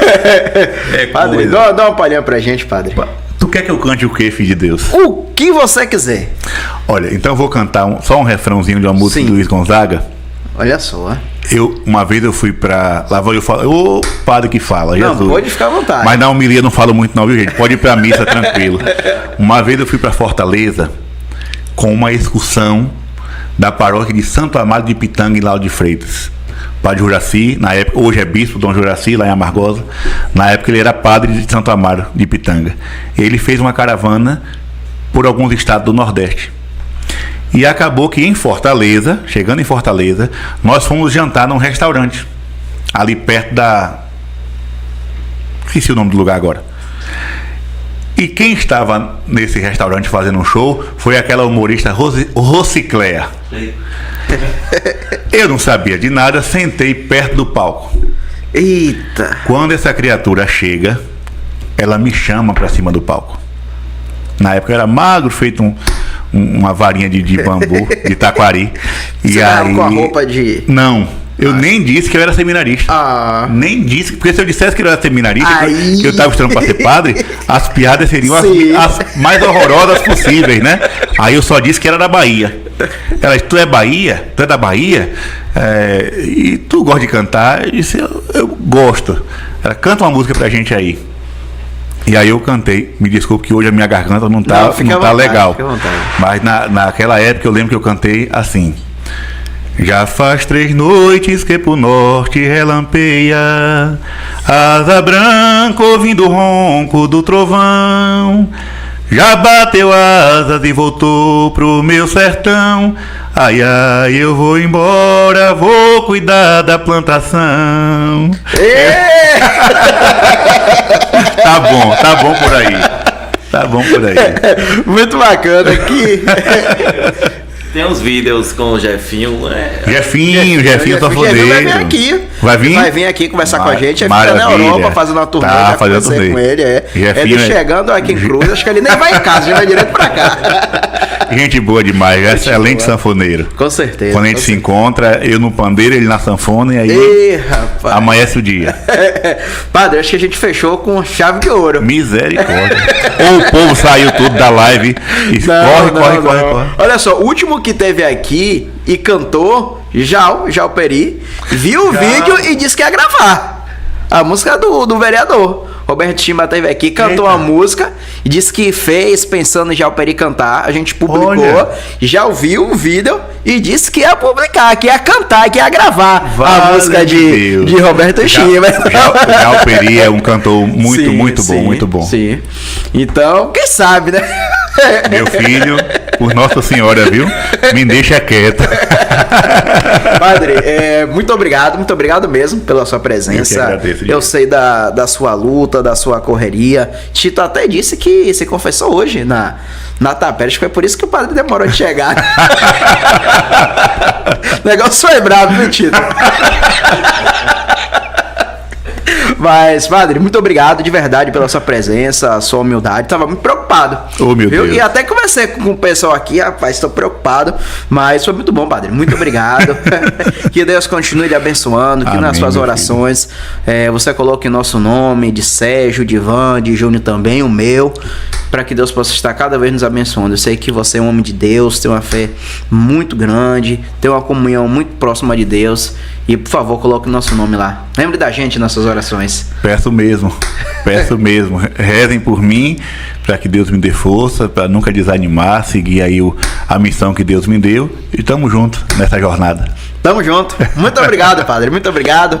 Muito obrigado a você que nos acompanhou também. Gente, não teve como ler todos os comentários. Foi muita gente aqui assistindo, mas a sua companhia também foi muito importante para que a gente pudesse fazer um bate-papo tão importante. Muito obrigado, padre, mais uma vez. Muito obrigado a todos os nossos parceiros. E se Deus quiser e permitir, na próxima quarta-feira estaremos de volta com mais um podcast Revista Recôncavo. Tchau, tchau, gente. Grande abraço e até a próxima.